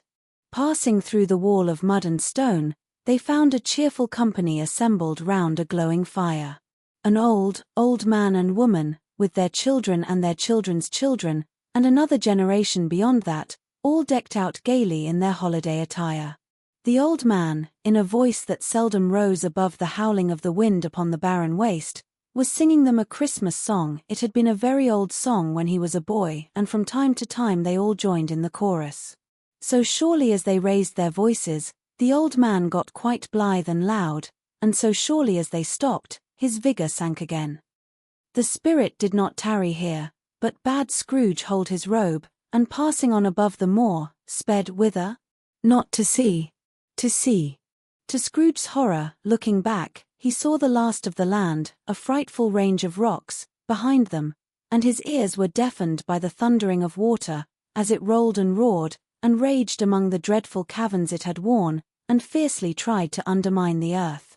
Built upon a dismal reef of sunken rocks, some league or so from shore, on which the waters chafed and dashed, the wild year through, there stood a solitary lighthouse. Great heaps of seaweed clung to its base, and storm-birds, born of the wind one might suppose, as seaweed of the water rose and fell about it, like the waves they skimmed. But even here, 2 men who watched the light had made a fire, that through the loophole in the thick stone wall shed out a ray of brightness on the awful sea. Joining their horny hands over the rough table at which they sat, they wished each other Merry Christmas in their can of grog, and one of them, the elder, too, with his face all damaged and scarred with hard weather, as the figurehead of an old ship might be, struck up a sturdy song that was like a gale in itself. Again the ghost sped on, above the black and heaving sea, on, until, being far away, as he told Scrooge, from any shore, they lighted on a ship. They stood beside the helmsman at the wheel, the lookout in the bow, the officers who had the watch, dark, ghostly figures in their several stations, but every man among them hummed a Christmas tune, or had a Christmas thought, or spoke below his breath to his companion of some bygone Christmas day, with homeward hopes belonging to it.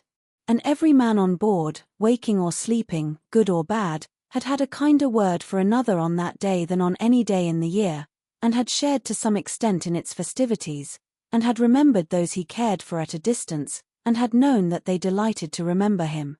It was a great surprise to Scrooge, while listening to the moaning of the wind, and thinking what a solemn thing it was to move on through the lonely darkness over an unknown abyss, whose depths were secrets as profound as death.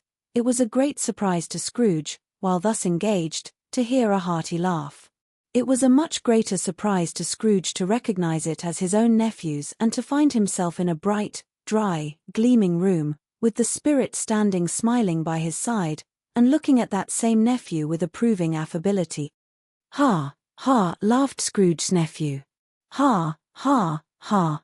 If you should happen, by any unlikely chance, to know a man more blessed in a laugh than Scrooge's nephew, all I can say is, I should like to know him too.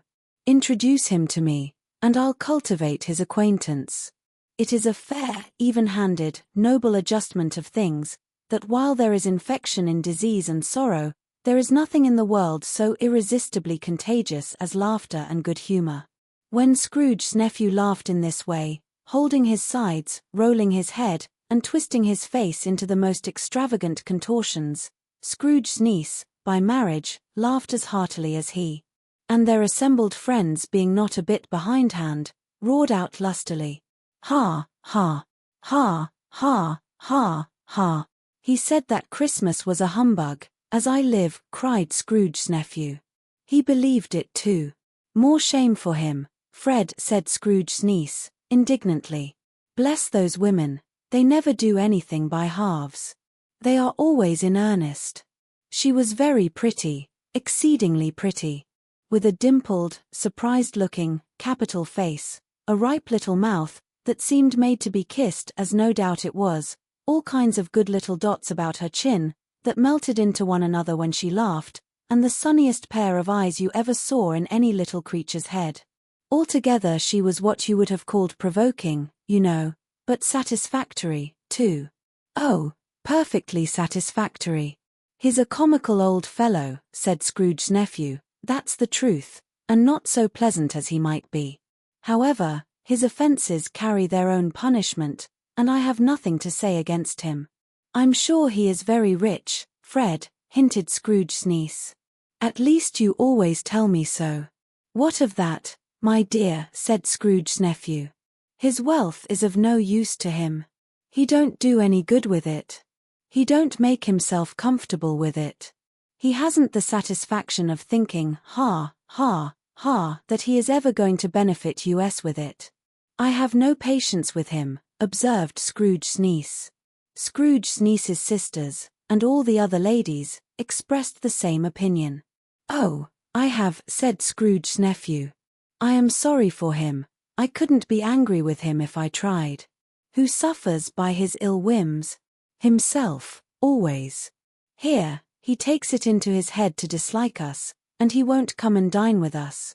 What's the consequence? He don't lose much of a dinner. Indeed, I think he loses a very good dinner, interrupted Scrooge's niece. Everybody else said the same, and they must be allowed to have been competent judges, because they had just had dinner, and, with the dessert upon the table, were clustered round the fire, by lamplight. Well, I'm very glad to hear it, said Scrooge's nephew, because I haven't great faith in these young housekeepers. What do you say, Topper? Topper had clearly got his eye upon one of Scrooge's niece's sisters, for he answered that a bachelor was a wretched outcast, who had no right to express an opinion on the subject.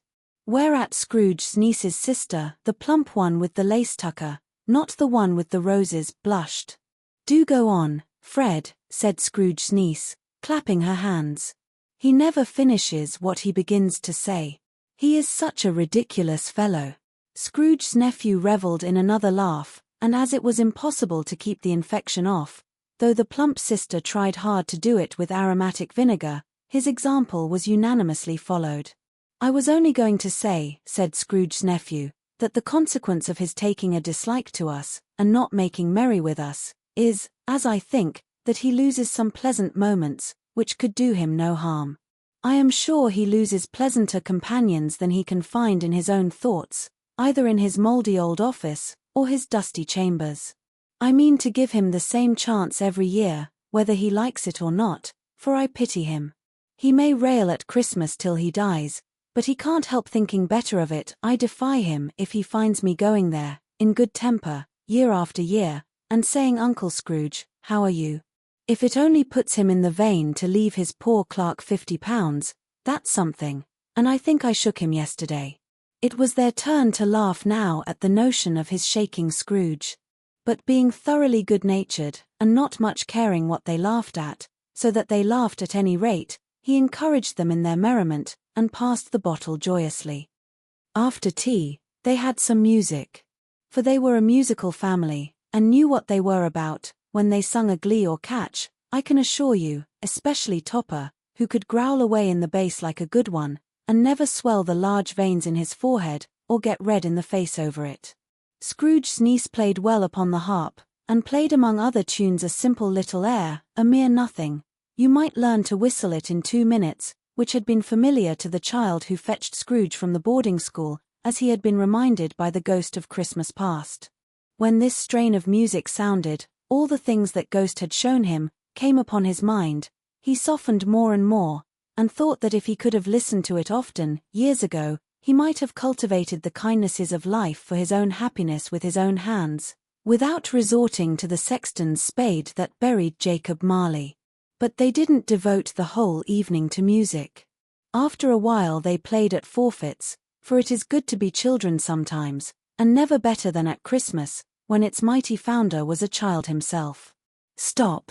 There was first a game at blindman's buff. Of course there was. And I no more believe Topper was really blind than I believe he had eyes in his boots.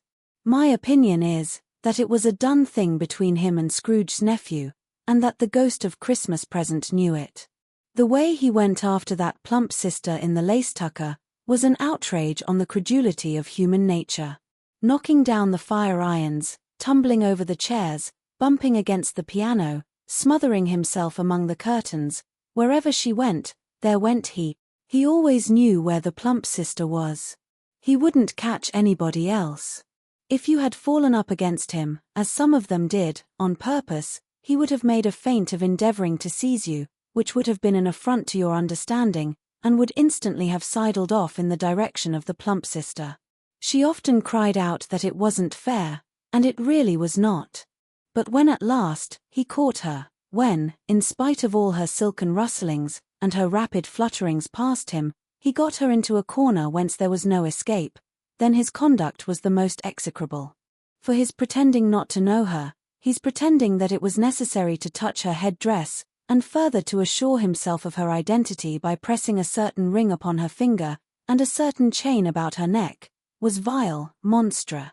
No doubt she told him her opinion of it, when, another blind man being in office, they were so very confidential together, behind the curtains. Scrooge's niece was not one of the blind man's buff party, but was made comfortable with a large chair and a footstool, in a snug corner, where the ghost and Scrooge were close behind her. But she joined in the forfeits, and loved her love to admiration with all the letters of the alphabet. Likewise at the game of how, when, and where, she was very great, and to the secret joy of Scrooge's nephew, beat her sisters hollow, though they were sharp girls too, as Topper could have told you. There might have been 20 people there, young and old, but they all played, and so did Scrooge, for wholly forgetting in the interest he had in what was going on, that his voice made no sound in their ears, he sometimes came out with his guess quite loud, and very often guessed quite right, too, for the sharpest needle, best Whitechapel, warranted not to cut in the eye, was not sharper than Scrooge, blunt as he took it in his head to be. The ghost was greatly pleased to find him in this mood, and looked upon him with such favor, that he begged like a boy to be allowed to stay until the guests departed. But this the spirit said could not be done. "Here is a new game," said Scrooge. "1/2 hour, spirit, only one." It was a game called Yes and No, where Scrooge's nephew had to think of something, and the rest must find out what, he only answering to their questions yes or no, as the case was. The brisk fire of questioning to which he was exposed, elicited from him that he was thinking of an animal, a live animal, rather a disagreeable animal, a savage animal, an animal that growled and grunted sometimes, and talked sometimes, and lived in London, and walked about the streets, and wasn't made a show of, and wasn't led by anybody, and didn't live in a menagerie, and was never killed in a market, and was not a horse, or an ass, or a cow, or a bull, or a tiger, or a dog, or a pig, or a cat, or a bear. At every fresh question that was put to him, this nephew burst into a fresh roar of laughter, and was so inexpressibly tickled, that he was obliged to get up off the sofa and stamp. At last the plump sister, falling into a similar state, cried out, "I have found it out. I know what it is, Fred. I know what it is." "What is it?" cried Fred. "It's your Uncle Scrooge," which it certainly was. Admiration was the universal sentiment, though some objected that the reply to "Is it a bear?" ought to have been yes, inasmuch as an answer in the negative was sufficient to have diverted their thoughts from Mr. Scrooge, supposing they had ever had any tendency that way. "He has given us plenty of merriment, I am sure," said Fred, "and it would be ungrateful not to drink his health. Here is a glass of mulled wine ready to our hand at the moment, and I say, Uncle Scrooge." "Well, Uncle Scrooge," they cried. "A Merry Christmas and a Happy New Year to the old man, whatever he is," said Scrooge's nephew. "He wouldn't take it from me, but may he have it, nevertheless." Uncle Scrooge. Uncle Scrooge had imperceptibly become so gay and light of heart, that he would have pledged the unconscious company in return, and thanked them in an inaudible speech, if the ghost had given him time. But the whole scene passed off in the breath of the last words spoken by his nephew, and he and the spirit were again upon their travels. Much they saw, and far they went, and many homes they visited, but always with a happy end. The spirit stood beside sick beds, and they were cheerful, on foreign lands, and they were close at home, by struggling men, and they were patient in their greater hope, by poverty, and it was rich. In almshouse, hospital, and jail, in misery's every refuge, where vain man in his little brief authority had not made fast the door, and barred the spirit out, he left his blessing, and taught Scrooge his precepts. It was a long night, if it were only a night, but Scrooge had his doubts of this, because the Christmas holidays appeared to be condensed into the space of time they passed together. It was strange, too, that while Scrooge remained unaltered in his outward form, the ghost grew older, clearly older. Scrooge had observed this change, but never spoke of it, until they left a children's 12th night party, when, looking at the spirit as they stood together in an open place, he noticed that its hair was grey. "Are spirits' lives so short?" asked Scrooge. "My life upon this globe is very brief," replied the ghost. "It ends tonight." "Tonight," cried Scrooge. "Tonight at midnight. Hark! The time is drawing near." The chimes were ringing the 11:15 at that moment. "Forgive me if I am not justified in what I ask," said Scrooge, looking intently at the spirit's robe, "but I see something strange, and not belonging to yourself, protruding from your skirts. Is it a foot or a claw?" "It might be a claw, for the flesh there is upon it," was the spirit's sorrowful reply. "Look here." From the foldings of its robe, it brought 2 children, wretched, abject, frightful, hideous, miserable. They knelt down at its feet, and clung upon the outside of its garment. "Oh, man! Look here! Look, look, down here!" exclaimed the ghost. They were a boy and girl. Yellow, meager, ragged, scowling, wolfish, but prostrate, too, in their humility.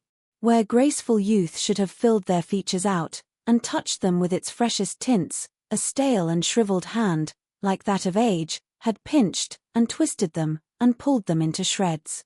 Where angels might have sat enthroned, devils lurked, and glared out menacing.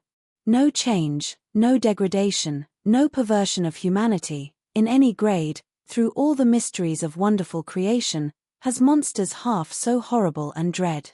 Scrooge started back, appalled. Having them shown to him in this way, he tried to say they were fine children, but the words choked themselves, rather than be parties to a lie of such enormous magnitude. "Spirit, are they yours?" Scrooge could say no more. "They are man's," said the spirit, looking down upon them. "And they cling to me, appealing from their fathers. This boy is ignorance. This girl is want. Beware them both, and all of their degree, but most of all beware this boy, for on his brow I see that written which is doom, unless the writing be erased." "Deny it," cried the spirit, stretching out its hand towards the city. "Slander those who tell it ye. Admit it for your factious purposes, and make it worse. And bide the end. Have they no refuge or resource?" cried Scrooge. "Are there no prisons?" said the spirit, turning on him for the last time with his own words. "Are there no workhouses?" The bell struck 12. Scrooge looked about him for the ghost, and saw it not. As the last stroke ceased to vibrate, he remembered the prediction of old Jacob Marley, and lifting up his eyes, beheld a solemn phantom, draped and hooded, coming, like a mist along the ground, towards him. Stave 4. The last of the spirits. The phantom slowly, gravely, silently, approached. When it came near him, Scrooge bent down upon his knee, for in the very air through which this spirit moved it seemed to scatter gloom and mystery. It was shrouded in a deep black garment, which concealed its head, its face, its form, and left nothing of it visible save one outstretched hand. But for this it would have been difficult to detach its figure from the night, and separate it from the darkness by which it was surrounded. He felt that it was tall and stately when it came beside him, and that its mysterious presence filled him with a solemn dread. He knew no more, for the spirit neither spoke nor moved. "I am in the presence of the ghost of Christmas yet to come," said Scrooge. The spirit answered not, but pointed onward with its hand. "You are about to show me shadows of the things that have not happened, but will happen in the time before us," Scrooge pursued. "Is that so, spirit?" The upper portion of the garment was contracted for an instant in its folds, as if the spirit had inclined its head. That was the only answer he received. Although well used to ghostly company by this time, Scrooge feared the silent shape so much that his legs trembled beneath him, and he found that he could hardly stand when he prepared to follow it. The spirit paused a moment, as observing his condition, and giving him time to recover. But Scrooge was all the worse for this. It thrilled him with a vague uncertain horror, to know that behind the dusky shroud, there were ghostly eyes intently fixed upon him, while he, though he stretched his own to the utmost, could see nothing but a spectral hand and one great heap of black. "Ghost of the future," he exclaimed, "I fear you more than any spectre I have seen. But as I know your purpose is to do me good, and as I hope to live to be another man from what I was, I am prepared to bear you company, and do it with a thankful heart. Will you not speak to me?" It gave him no reply. The hand was pointed straight before them. "Lead on," said Scrooge. "Lead on. The night is waning fast, and it is precious time to me, I know. Lead on, spirit." The phantom moved away as it had come towards him. Scrooge followed in the shadow of its dress, which bore him up, he thought, and carried him along. They scarcely seemed to enter the city, for the city rather seemed to spring up about them, and encompass them of its own act. But there they were, in the heart of it, on 'change, amongst the merchants, who hurried up and down, and chinked the money in their pockets, and conversed in groups, and looked at their watches, and trifled thoughtfully with their great gold seals, and so forth, as Scrooge had seen them often. The spirit stopped beside one little knot of business men. Observing that the hand was pointed to them, Scrooge advanced to listen to their talk. "No," said a great fat man with a monstrous chin, "I don't know much about it, either way. I only know he's dead." "When did he die?" inquired another. "Last night, I believe." "Why, what was the matter with him?" asked a third, taking a vast quantity of snuff out of a very large snuff-box. "I thought he'd never die." "God knows," said the first, with a yawn. "What has he done with his money?" asked a red-faced gentleman with a pendulous excrescence on the end of his nose, that shook like the gills of a turkey-cock. "I haven't heard," said the man with the large chin, yawning again. "Left it to his company, perhaps." "He hasn't left it to me. That's all I know." This pleasantry was received with a general laugh. "It's likely to be a very cheap funeral," said the same speaker, "for upon my life I don't know of anybody to go to it. Suppose we make up a party and volunteer?" "I don't mind going if a lunch is provided," observed the gentleman with the excrescence on his nose. "But I must be fed, if I make one." Another laugh. "Well, I am the most disinterested among you, after all," said the first speaker, "for I never wear black gloves, and I never eat lunch. But I'll offer to go, if anybody else will. When I come to think of it, I'm not at all sure that I wasn't his most particular friend, for we used to stop and speak whenever we met." Bye. Speakers and listeners strolled away, and mixed with other groups. Scrooge knew the men, and looked towards the spirit for an explanation. The phantom glided on into a street. Its finger pointed to two persons meeting. Scrooge listened again, thinking that the explanation might lie here. He knew these men, also, perfectly. They were men of business, very wealthy, and of great importance. He had made a point always of standing well in their esteem, in a business point of view, that is, strictly in a business point of view. "How are you?" said one. "How are you?" returned the other. "Well," said the first. "Old Scratch has got his own at last, hey?" "So I am told," returned the second. "Cold, isn't it? Seasonable for Christmas time. You're not a skater, I suppose?" No. Something else to think of. Good morning." Not another word. That was their meeting, their conversation, and their parting. Scrooge was at first inclined to be surprised that the spirit should attach importance to conversations apparently so trivial, but feeling assured that they must have some hidden purpose, he set himself to consider what it was likely to be. They could scarcely be supposed to have any bearing on the death of Jacob, his old partner, for that was past, and this ghost's province was the future. Nor could he think of any one immediately connected with himself, to whom he could apply them.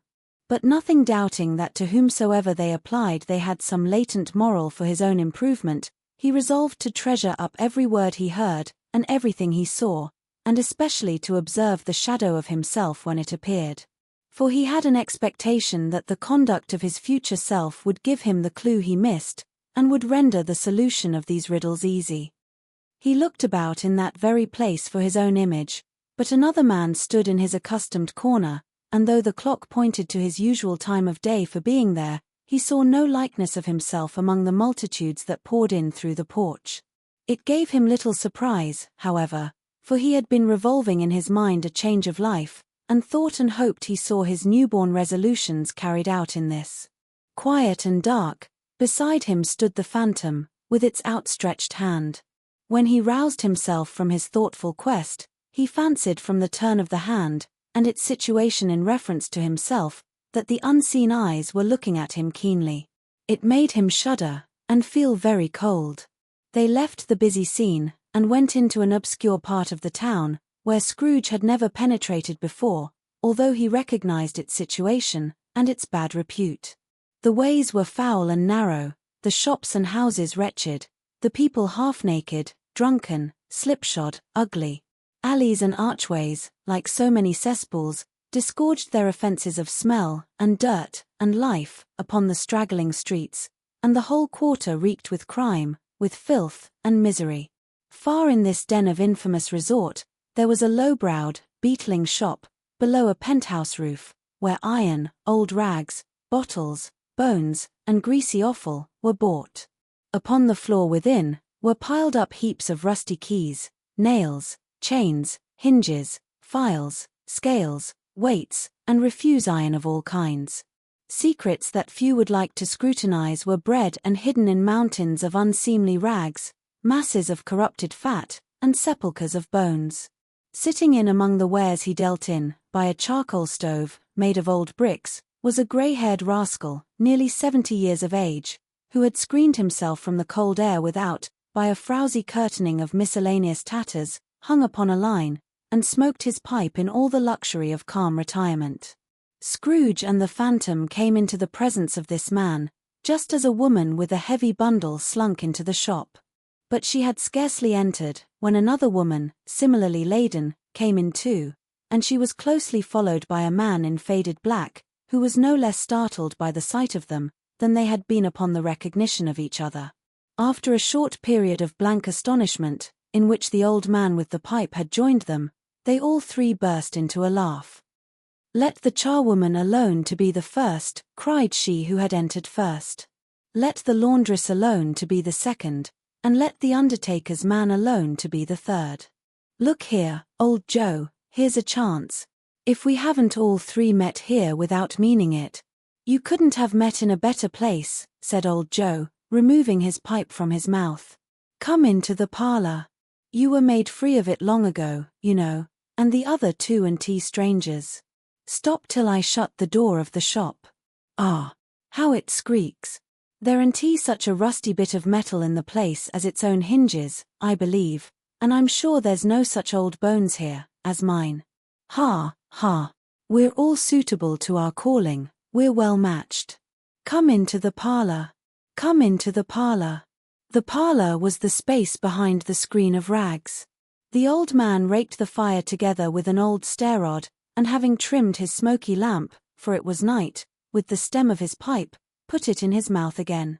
While he did this, the woman who had already spoken threw her bundle on the floor, and sat down in a flaunting manner on a stool, crossing her elbows on her knees, and looking with a bold defiance at the other two. "What odds then? What odds, Mrs. Dilber?" said the woman. "Every person has a right to take care of themselves. He always did." "That's true, indeed," said the laundress. "No man more so." "Why then, don't stand staring as if you was afraid, woman. Who's the wiser? We're not going to pick holes in each other's coats, I suppose?" "No, indeed," said Mrs. Dilber and the man together. "We should hope not." "Very well, then," cried the woman. "That's enough. Who's the worse for the loss of a few things like these? Not a dead man, I suppose?" "No, indeed," said Mrs. Dilber, laughing. "If he wanted to keep him after he was dead, a wicked old screw," pursued the woman, "why wasn't he natural in his lifetime?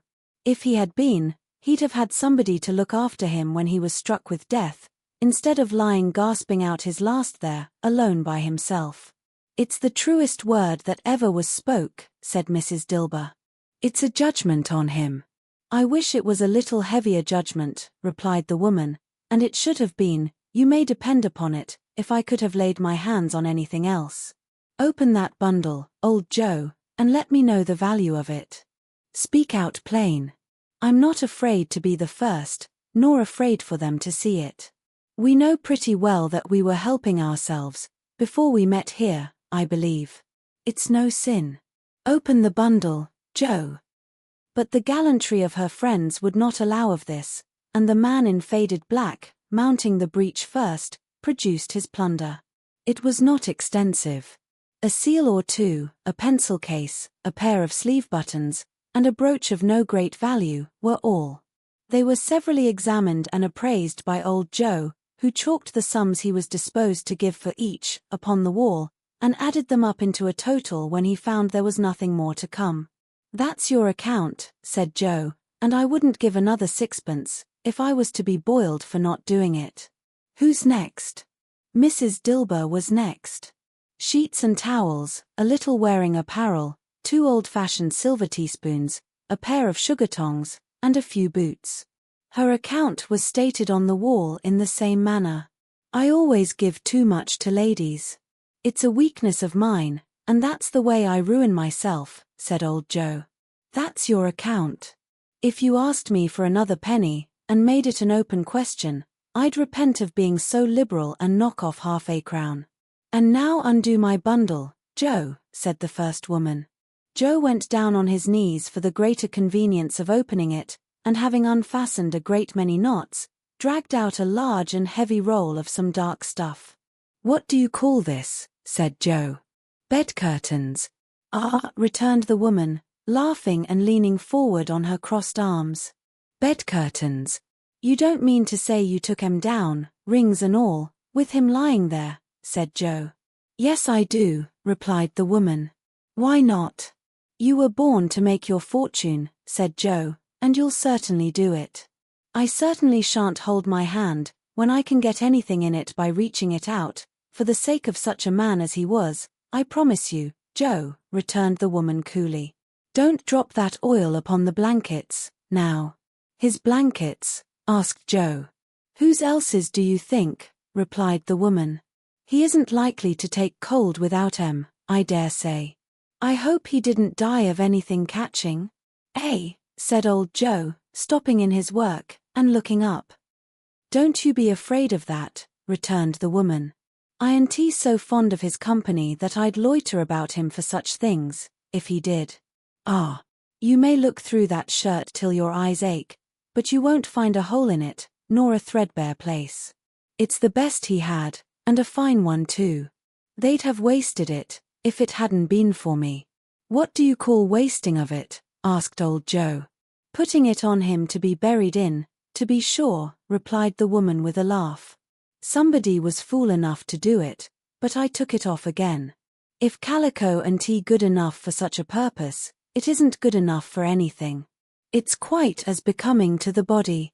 He can't look uglier than he did in that one. Scrooge listened to this dialogue in horror. As they sat grouped about their spoil, in the scanty light afforded by the old man's lamp, he viewed them with a detestation and disgust, which could hardly have been greater, though they had been obscene demons, marketing the corpse itself. Ha, ha, laughed the same woman, when old Joe, producing a flannel bag with money in it, told out their several gains upon the ground. This is the end of it, you see. He frightened every one away from him when he was alive, to profit us when he was dead. Ha, ha, ha. Spirit, said Scrooge, shuddering from head to foot. I see, I see. The case of this unhappy man might be my own. My life tends that way, now. Merciful heaven, what is this?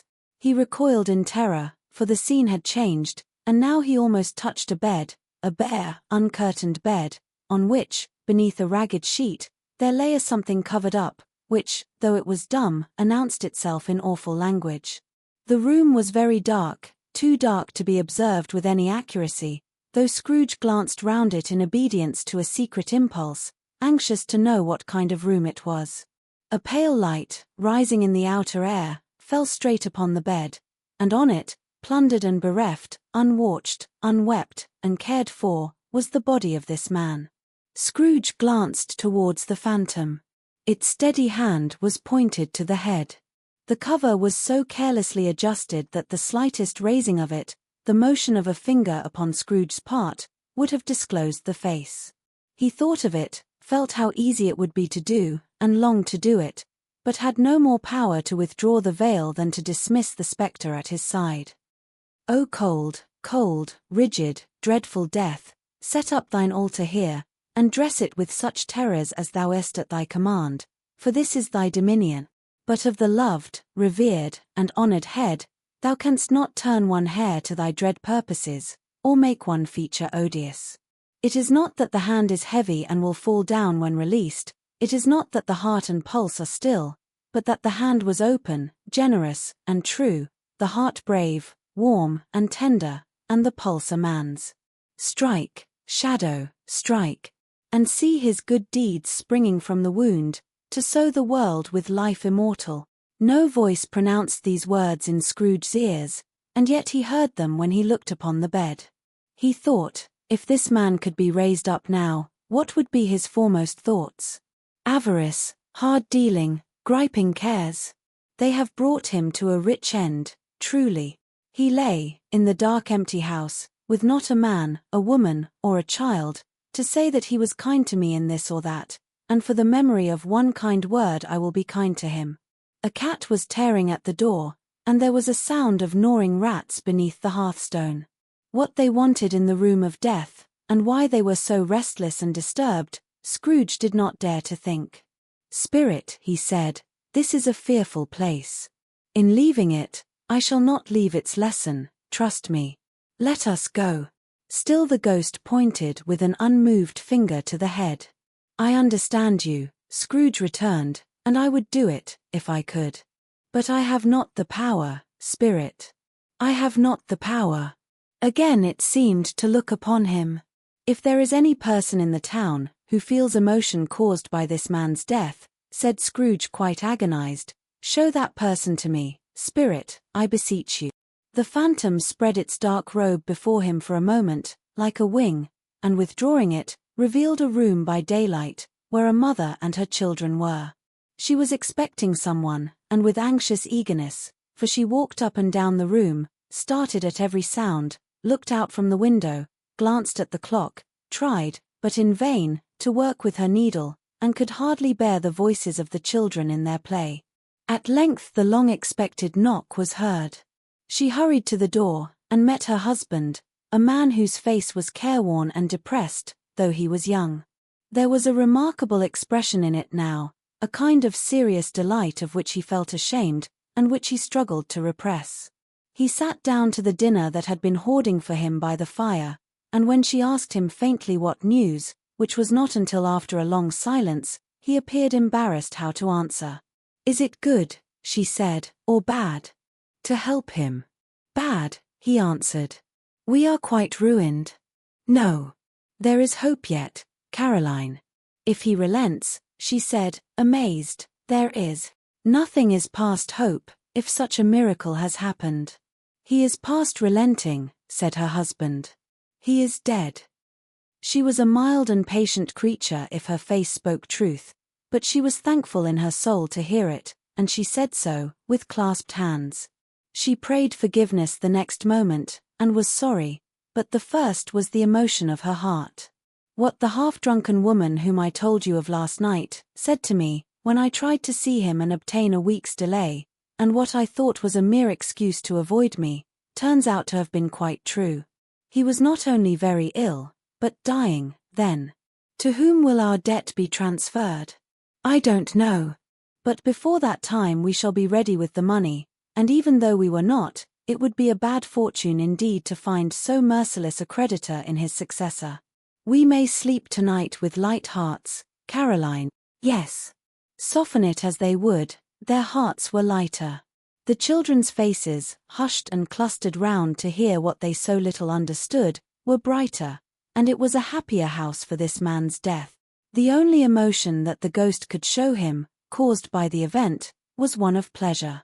"Let me see some tenderness connected with a death," said Scrooge, "or that dark chamber, spirit, which we left just now, will be forever present to me." The ghost conducted him through several streets familiar to his feet, and as they went along, Scrooge looked here and there to find himself, but nowhere was he to be seen. They entered poor Bob Cratchit's house, the dwelling he had visited before, and found the mother and the children seated round the fire. Quiet. Very quiet. The noisy little Cratchits were as still as statues in one corner, and sat looking up at Peter, who had a book before him. The mother and her daughters were engaged in sewing. But surely they were very quiet. And he took a child, and set him in the midst of them. Where had Scrooge heard those words? He had not dreamed them. The boy must have read them out, as he and the spirit crossed the threshold. Why did he not go on? The mother laid her work upon the table, and put her hand up to her face. "The color hurts my eyes," she said. "The color? Ah, poor Tiny Tim." "They're better now again," said Cratchit's wife. "It makes them weak by candlelight, and I wouldn't show weak eyes to your father when he comes home, for the world. It must be near his time." "Past it rather," Peter answered, shutting up his book. "But I think he has walked a little slower than he used, these few last evenings, mother." They were very quiet again. At last she said, and in a steady, cheerful voice, that only faltered once, I have known him walk with Tiny Tim upon his shoulder, very fast indeed." "And so have I," cried Peter. "Often." "And so have I," exclaimed another. "So had all." "But he was very light to carry," she resumed, intent upon her work, "and his father loved him so, that it was no trouble, no trouble. And there is your father at the door." She hurried out to meet him, and little Bob in his comforter, he had need of it, poor fellow, came in. His tea was ready for him on the hob, and they all tried who should help him to it most. Then the two young Cratchits got upon his knees and laid, each child a little cheek, against his face, as if they said, "Don't mind it, father. Don't be grieve." Bob was very cheerful with them, and spoke pleasantly to all the family. He looked at the work upon the table, and praised the industry and speed of Mrs. Cratchit and the girls. They would be done long before Sunday, he said. "Sunday. You went today, then, Robert?" said his wife. "Yes, my dear," returned Bob. "I wish you could have gone. It would have done you good to see how green a place it is. But you'll see it often. I promised him that I would walk there on a Sunday." "My little child," cried Bob. "My little child." He broke down all at once. He couldn't help it. If he could have helped it, he and his child would have been farther apart perhaps than they were. He left the room, and went upstairs into the room above, which was lighted cheerfully, and hung with Christmas. There was a chair set close beside the child, and there were signs of someone having been there, lately. Poor Bob sat down in it, and when he had thought a little and composed himself, he kissed the little face. He was reconciled to what had happened, and went down again quite happy. They drew about the fire, and talked, the girls and mother working still.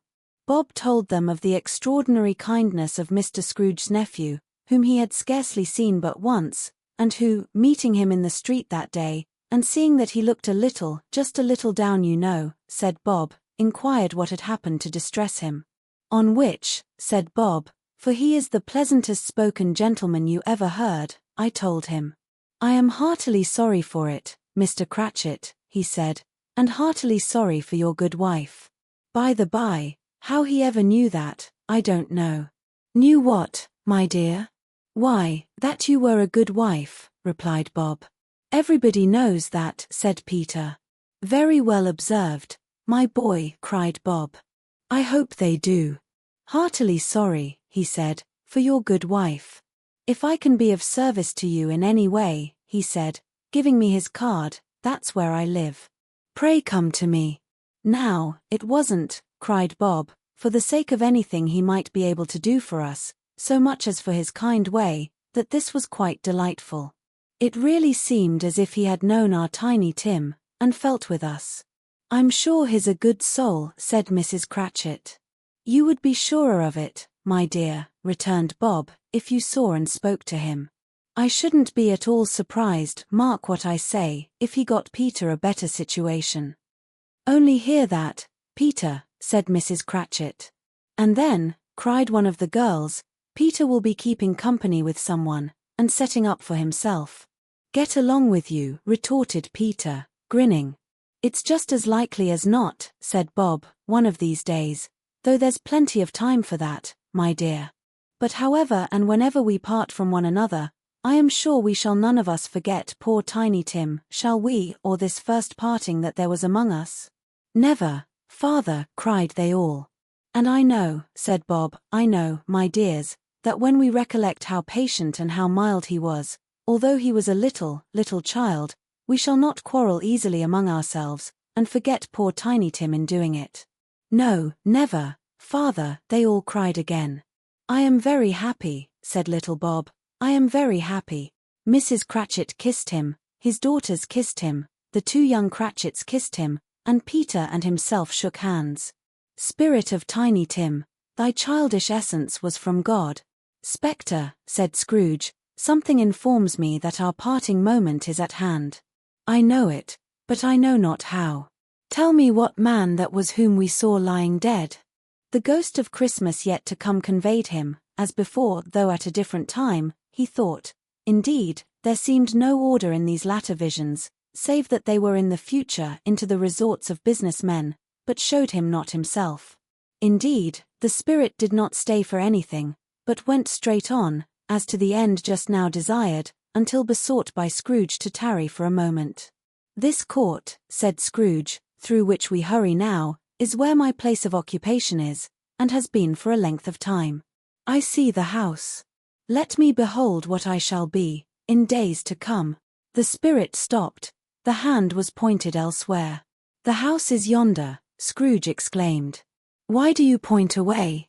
The inexorable finger underwent no change. Scrooge hastened to the window of his office, and looked in. It was an office still, but not his. The furniture was not the same, and the figure in the chair was not himself. The phantom pointed as before. He joined it once again, and wondering why and whither he had gone, accompanied it until they reached an iron gate. He paused to look round before entering. A churchyard. Here, then, the wretched man whose name he had now to learn, lay underneath the ground. It was a worthy place. Walled in by houses, overrun by grass and weeds, the growth of vegetation's death, not life, choked up with too much burying, fat with repleted appetite. A worthy place. The spirit stood among the graves, and pointed down to one. He advanced towards it trembling. The phantom was exactly as it had been, but he dreaded that he saw new meaning in its solemn shape. "Before I draw nearer to that stone to which you point," said Scrooge, "answer me one question. Are these the shadows of the things that will be, or are they shadows of things that may be, only?" Still the ghost pointed downward to the grave by which it stood. "Men's courses will foreshadow certain ends, to which, if persevered in, they must lead," said Scrooge. "But if the courses be departed from, the ends will change. Say it is thus with what you show me." The spirit was immovable as ever. Scrooge crept towards it, trembling as he went, and following the finger, read upon the stone of the neglected grave his own name, Ebenezer Scrooge. "Am I that man who lay upon the bed?" he cried, upon his knees. The finger pointed from the grave to him, and back again. "No, spirit. Oh no, no." The finger still was there. "Spirit," he cried, tight clutching at its robe, "hear me. I am not the man I was. I will not be the man I must have been but for this intercourse. Why show me this, if I am past all hope?" For the first time the hand appeared to shake. "Good spirit," he pursued, as down upon the ground he fell before it, "your nature intercedes for me, and pities me. Assure me that I yet may change these shadows you have shown me, by an altered life." The kind hand trembled. "I will honor Christmas in my heart, and try to keep it all the year. I will live in the past, the present, and the future. The spirits of all three shall strive within me. I will not shut out the lessons that they teach. Oh, tell me I may sponge away the writing on this stone. In his agony, he caught the spectral hand. It sought to free itself, but he was strong in his entreaty, and detained it. The spirit, stronger yet, repulsed him. Holding up his hands in a last prayer to have his fate reversed, he saw an alteration in the phantom's hood and dress. It shrunk, collapsed, and dwindled down into a bedpost. Stave 5. The end of it. Yes. And the bedpost was his own. The bed was his own, the room was his own. Best and happiest of all, the time before him was his own, to make amends in. I will live in the past, the present, and the future, Scrooge repeated, as he scrambled out of bed. The spirits of all three shall strive within me. O Jacob Marley, heaven, and the Christmas time be praised for this. I say it on my knees, old Jacob, on my knees. He was so fluttered and so glowing with his good intentions, that his broken voice would scarcely answer to his call. He had been sobbing violently in his conflict with the spirit, and his face was wet with tears. They are not torn down, cried Scrooge, folding one of his bed curtains in his arms. They are not torn down, rings and all. They are here, I am here, the shadows of the things that would have been, may be dispelled. They will be. I know they will. His hands were busy with his garments all this time, turning them inside out, putting them on upside down, tearing them, mislaying them, making them parties to every kind of extravagance. I don't know what to do, cried Scrooge, laughing and crying in the same breath, and making a perfect laocoon of himself with his stockings. I am as light as a feather, I am as happy as an angel, I am as merry as a schoolboy. I am as giddy as a drunken man. A Merry Christmas to everybody, a Happy New Year to all the world. Hello here. Whoop. Hello. He had frisked into the sitting room, and was now standing there, perfectly winded. There's the saucepan that the gruel was in, cried Scrooge, starting off again, and going round the fireplace. There's the door, by which the ghost of Jacob Marley entered. There's the corner where the ghost of Christmas Present sat. There's the window where I saw the wandering spirits. It's all right, it's all true, it all happened. Ha ha ha. Really, for a man who had been out of practice for so many years, it was a splendid laugh, a most illustrious laugh. The father of a long, long line of brilliant laughs. I don't know what day of the month it is, said Scrooge. I don't know how long I've been among the spirits. I don't know anything. I'm quite a baby. Never mind. I don't care. I'd rather be a baby. Hello. Whoop. Hello here. He was checked in his transports by the churches ringing out the lustiest peals he had ever heard. Clash, clang, hammer, ding, dong, bell. Bell, dong, ding, hammer, clang, clash. Oh, glorious, glorious. Running to the window, he opened it, and put out his head. No fog, no mist, clear, bright, jovial, stirring, cold, cold, piping for the blood to dance to, golden sunlight, heavenly sky, sweet fresh air, merry bells. Oh, glorious, glorious. What's today? Cried Scrooge, calling downward to a boy in Sunday clothes, who perhaps had loitered in to look about him. Returned the boy, with all his might of wonder. What's today, my fine fellow? Said Scrooge. Today, replied the boy. Why, Christmas Day. It's Christmas Day, said Scrooge to himself. I haven't missed it. The spirits have done it all in one night. They can do anything they like. Of course they can. Of course they can. Hello, my fine fellow. Hello, returned the boy. Do you know the poulterers, in the next street but one, at the corner? Scrooge inquired. I should hope I did, replied the lad. An intelligent boy, said Scrooge. A remarkable boy. Do you know whether they've sold the prize turkey that was hanging up there? Not the little prize turkey, the big one? What, the one as big as me, returned the boy. What a delightful boy, said Scrooge. It's a pleasure to talk to him. Yes, my buck. It's hanging there now, replied the boy. Is it? Said Scrooge. Go and buy it. Walker, exclaimed the boy. No, no, said Scrooge, I am in earnest. Go and buy it, and tell them to bring it here, that I may give them the direction where to take it. Come back with the man, and I'll give you a shilling. Come back with him in less than 5 minutes and I'll give you half a crown. The boy was off like a shot. He must have had a steady hand at a trigger who could have got a shot off half so fast. I'll send it to Bob Cratchit's, whispered Scrooge, rubbing his hands, and splitting with a laugh. He shan't know who sends it. It's twice the size of Tiny Tim. Joe Miller never made such a joke as sending it to Bob's will be. The hand in which he wrote the address was not a steady one, but write it he did, somehow, and went downstairs to open the street door, ready for the coming of the poulterer's man. As he stood there, waiting his arrival, the knocker caught his eye. I shall love it, as long as I live, cried Scrooge, patting it with his hand. I scarcely ever looked at it before. What an honest expression it has in its face. It's a wonderful knocker. Here's the turkey. Hello. Whoop. How are you? Merry Christmas. It was a turkey.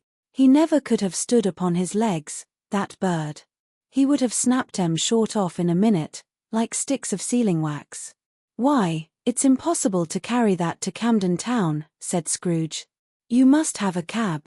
The chuckle with which he said this, and the chuckle with which he paid for the turkey, and the chuckle with which he paid for the cab, and the chuckle with which he recompensed the boy, were only to be exceeded by the chuckle with which he sat down breathless in his chair again, and chuckled till he cried. Shaving was not an easy task, for his hand continued to shake very much, and shaving requires attention, even when you don't dance while you are at it. But if he had cut the end of his nose off, he would have put a piece of sticking plaster over it, and been quite satisfied. He dressed himself all in his best, and at last got out into the streets.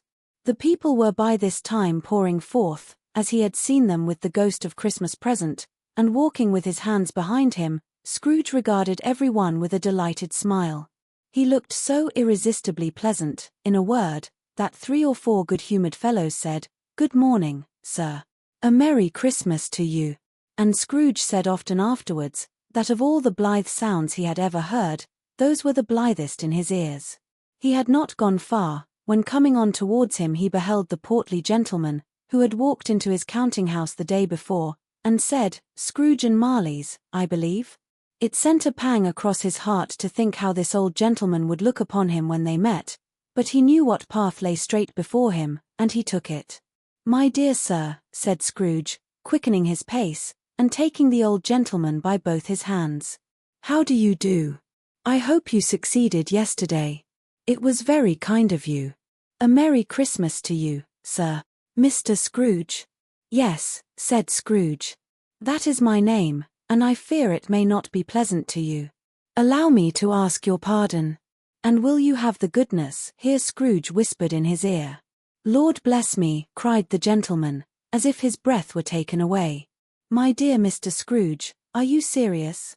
"If you please," said Scrooge. "Not a farthing less. A great many back payments are included in it, I assure you. Will you do me that favor?" "My dear sir," said the other, shaking hands with him. "I don't know what to say to such munify." "Don't say anything, please," retorted Scrooge. "Come and see me." "Will you come and see me?" "I will," cried the old gentleman. And it was clear he meant to do it. "Thank ye," said Scrooge. "I am much obliged to you. I thank you 50 times. Bless you." He went to church, and walked about the streets, and watched the people hurrying to and fro, and patted children on the head, and questioned beggars, and looked down into the kitchens of houses, and up to the windows, and found that everything could yield him pleasure. He had never dreamed that any walk, that anything, could give him so much happiness. In the afternoon he turned his steps towards his nephew's house. He passed the door a dozen times, before he had the courage to go up and knock. But he made a dash, and did it. "Is your master at home, my dear?" said Scrooge to the girl. "Nice girl. Very." "Yes, sir." "Where is he, my love?" said Scrooge. "He's in the dining room, sir, along with mistress. I'll show you upstairs, if you please. Thankee. He knows me, said Scrooge, with his hand already on the dining room lock. I'll go in here, my dear. He turned it gently, and sidled his face in, round the door. They were looking at the table, which was spread out in great array, for these young housekeepers are always nervous on such points, and like to see that everything is right. Fred, said Scrooge. Dear heart alive, how his niece by marriage started. Scrooge had forgotten, for the moment, about her sitting in the corner with the footstool, or he wouldn't have done it, on any account. Why, bless my soul, cried Fred, who's that? It's I. Your Uncle Scrooge. I have come to dinner. Will you let me in, Fred? Let him in. It is a mercy he didn't shake his arm off. He was at home in 5 minutes. Nothing could be heartier. His niece looked just the same. So did Topper when he came. So did the plump sister when she came. So did every one when they came. Wonderful party, wonderful games, wonderful unanimity, wonderful happiness. But he was early at the office next morning. Oh, he was early there. If he could only be there first, and catch Bob Cratchit coming late. That was the thing he had set his heart upon. And he did it. Yes, he did. The clock struck 9. No Bob. 1/4 past. No Bob. He was full 18 minutes and a half behind his time. Scrooge sat with his door wide open, that he might see him come into the tank. His hat was off, before he opened the door, his comforter too. He was on his stool in a jiffy, driving away with his pen, as if he were trying to overtake 9 o'clock. Hello, growled Scrooge, in his accustomed voice, as near as he could feign it. What do you mean by coming here at this time of day? I am very sorry, sir, said Bob. I am behind my time. You are, repeated Scrooge. Yes. I think you are. Step this way, sir, if you please. It's only once a year, sir, pleaded Bob, appearing from the tank. It shall not be repeated. I was making rather merry yesterday, sir. Now, I'll tell you what, my friend, said Scrooge, I am not going to stand this sort of thing any longer. And therefore, he continued, leaping from his stool, and giving Bob such a dig in the waistcoat that he staggered back into the tank again, and therefore I am about to raise your salary. Bob trembled, and got a little nearer to the ruler. He had a momentary idea of knocking Scrooge down with it, holding him, and calling to the people in the court for help and a straight waistcoat. A Merry Christmas, Bob, said Scrooge, with an earnestness that could not be mistaken, as he clapped him on the back. A merrier Christmas, Bob, my good fellow, than I have given you, for many a year. I'll raise your salary, and endeavor to assist your struggling family, and we will discuss your affairs this very afternoon, over a Christmas bowl of smoking bishop, Bob. Make up the fires, and buy another coal scuttle before you dot another I, Bob Cratchit. Scrooge was better than his word. He did it all, and infinitely more, and to Tiny Tim, who did not die, he was a second father. He became as good a friend, as good a master, and as good a man, as the good old city knew, or any other good old city, town, or borough, in the good old world.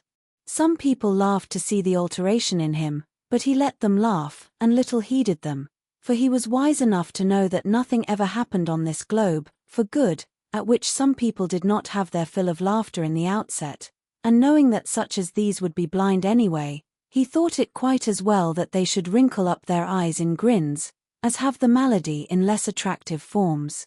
His own heart laughed, and that was quite enough for him. He had no further intercourse with spirits, but lived upon the total abstinence principle ever afterwards, and it was always said of him that he knew how to keep Christmas well, if any man alive possessed the knowledge. May that be truly said of us, and all of us. And so, as Tiny Tim observed, God bless us, every one.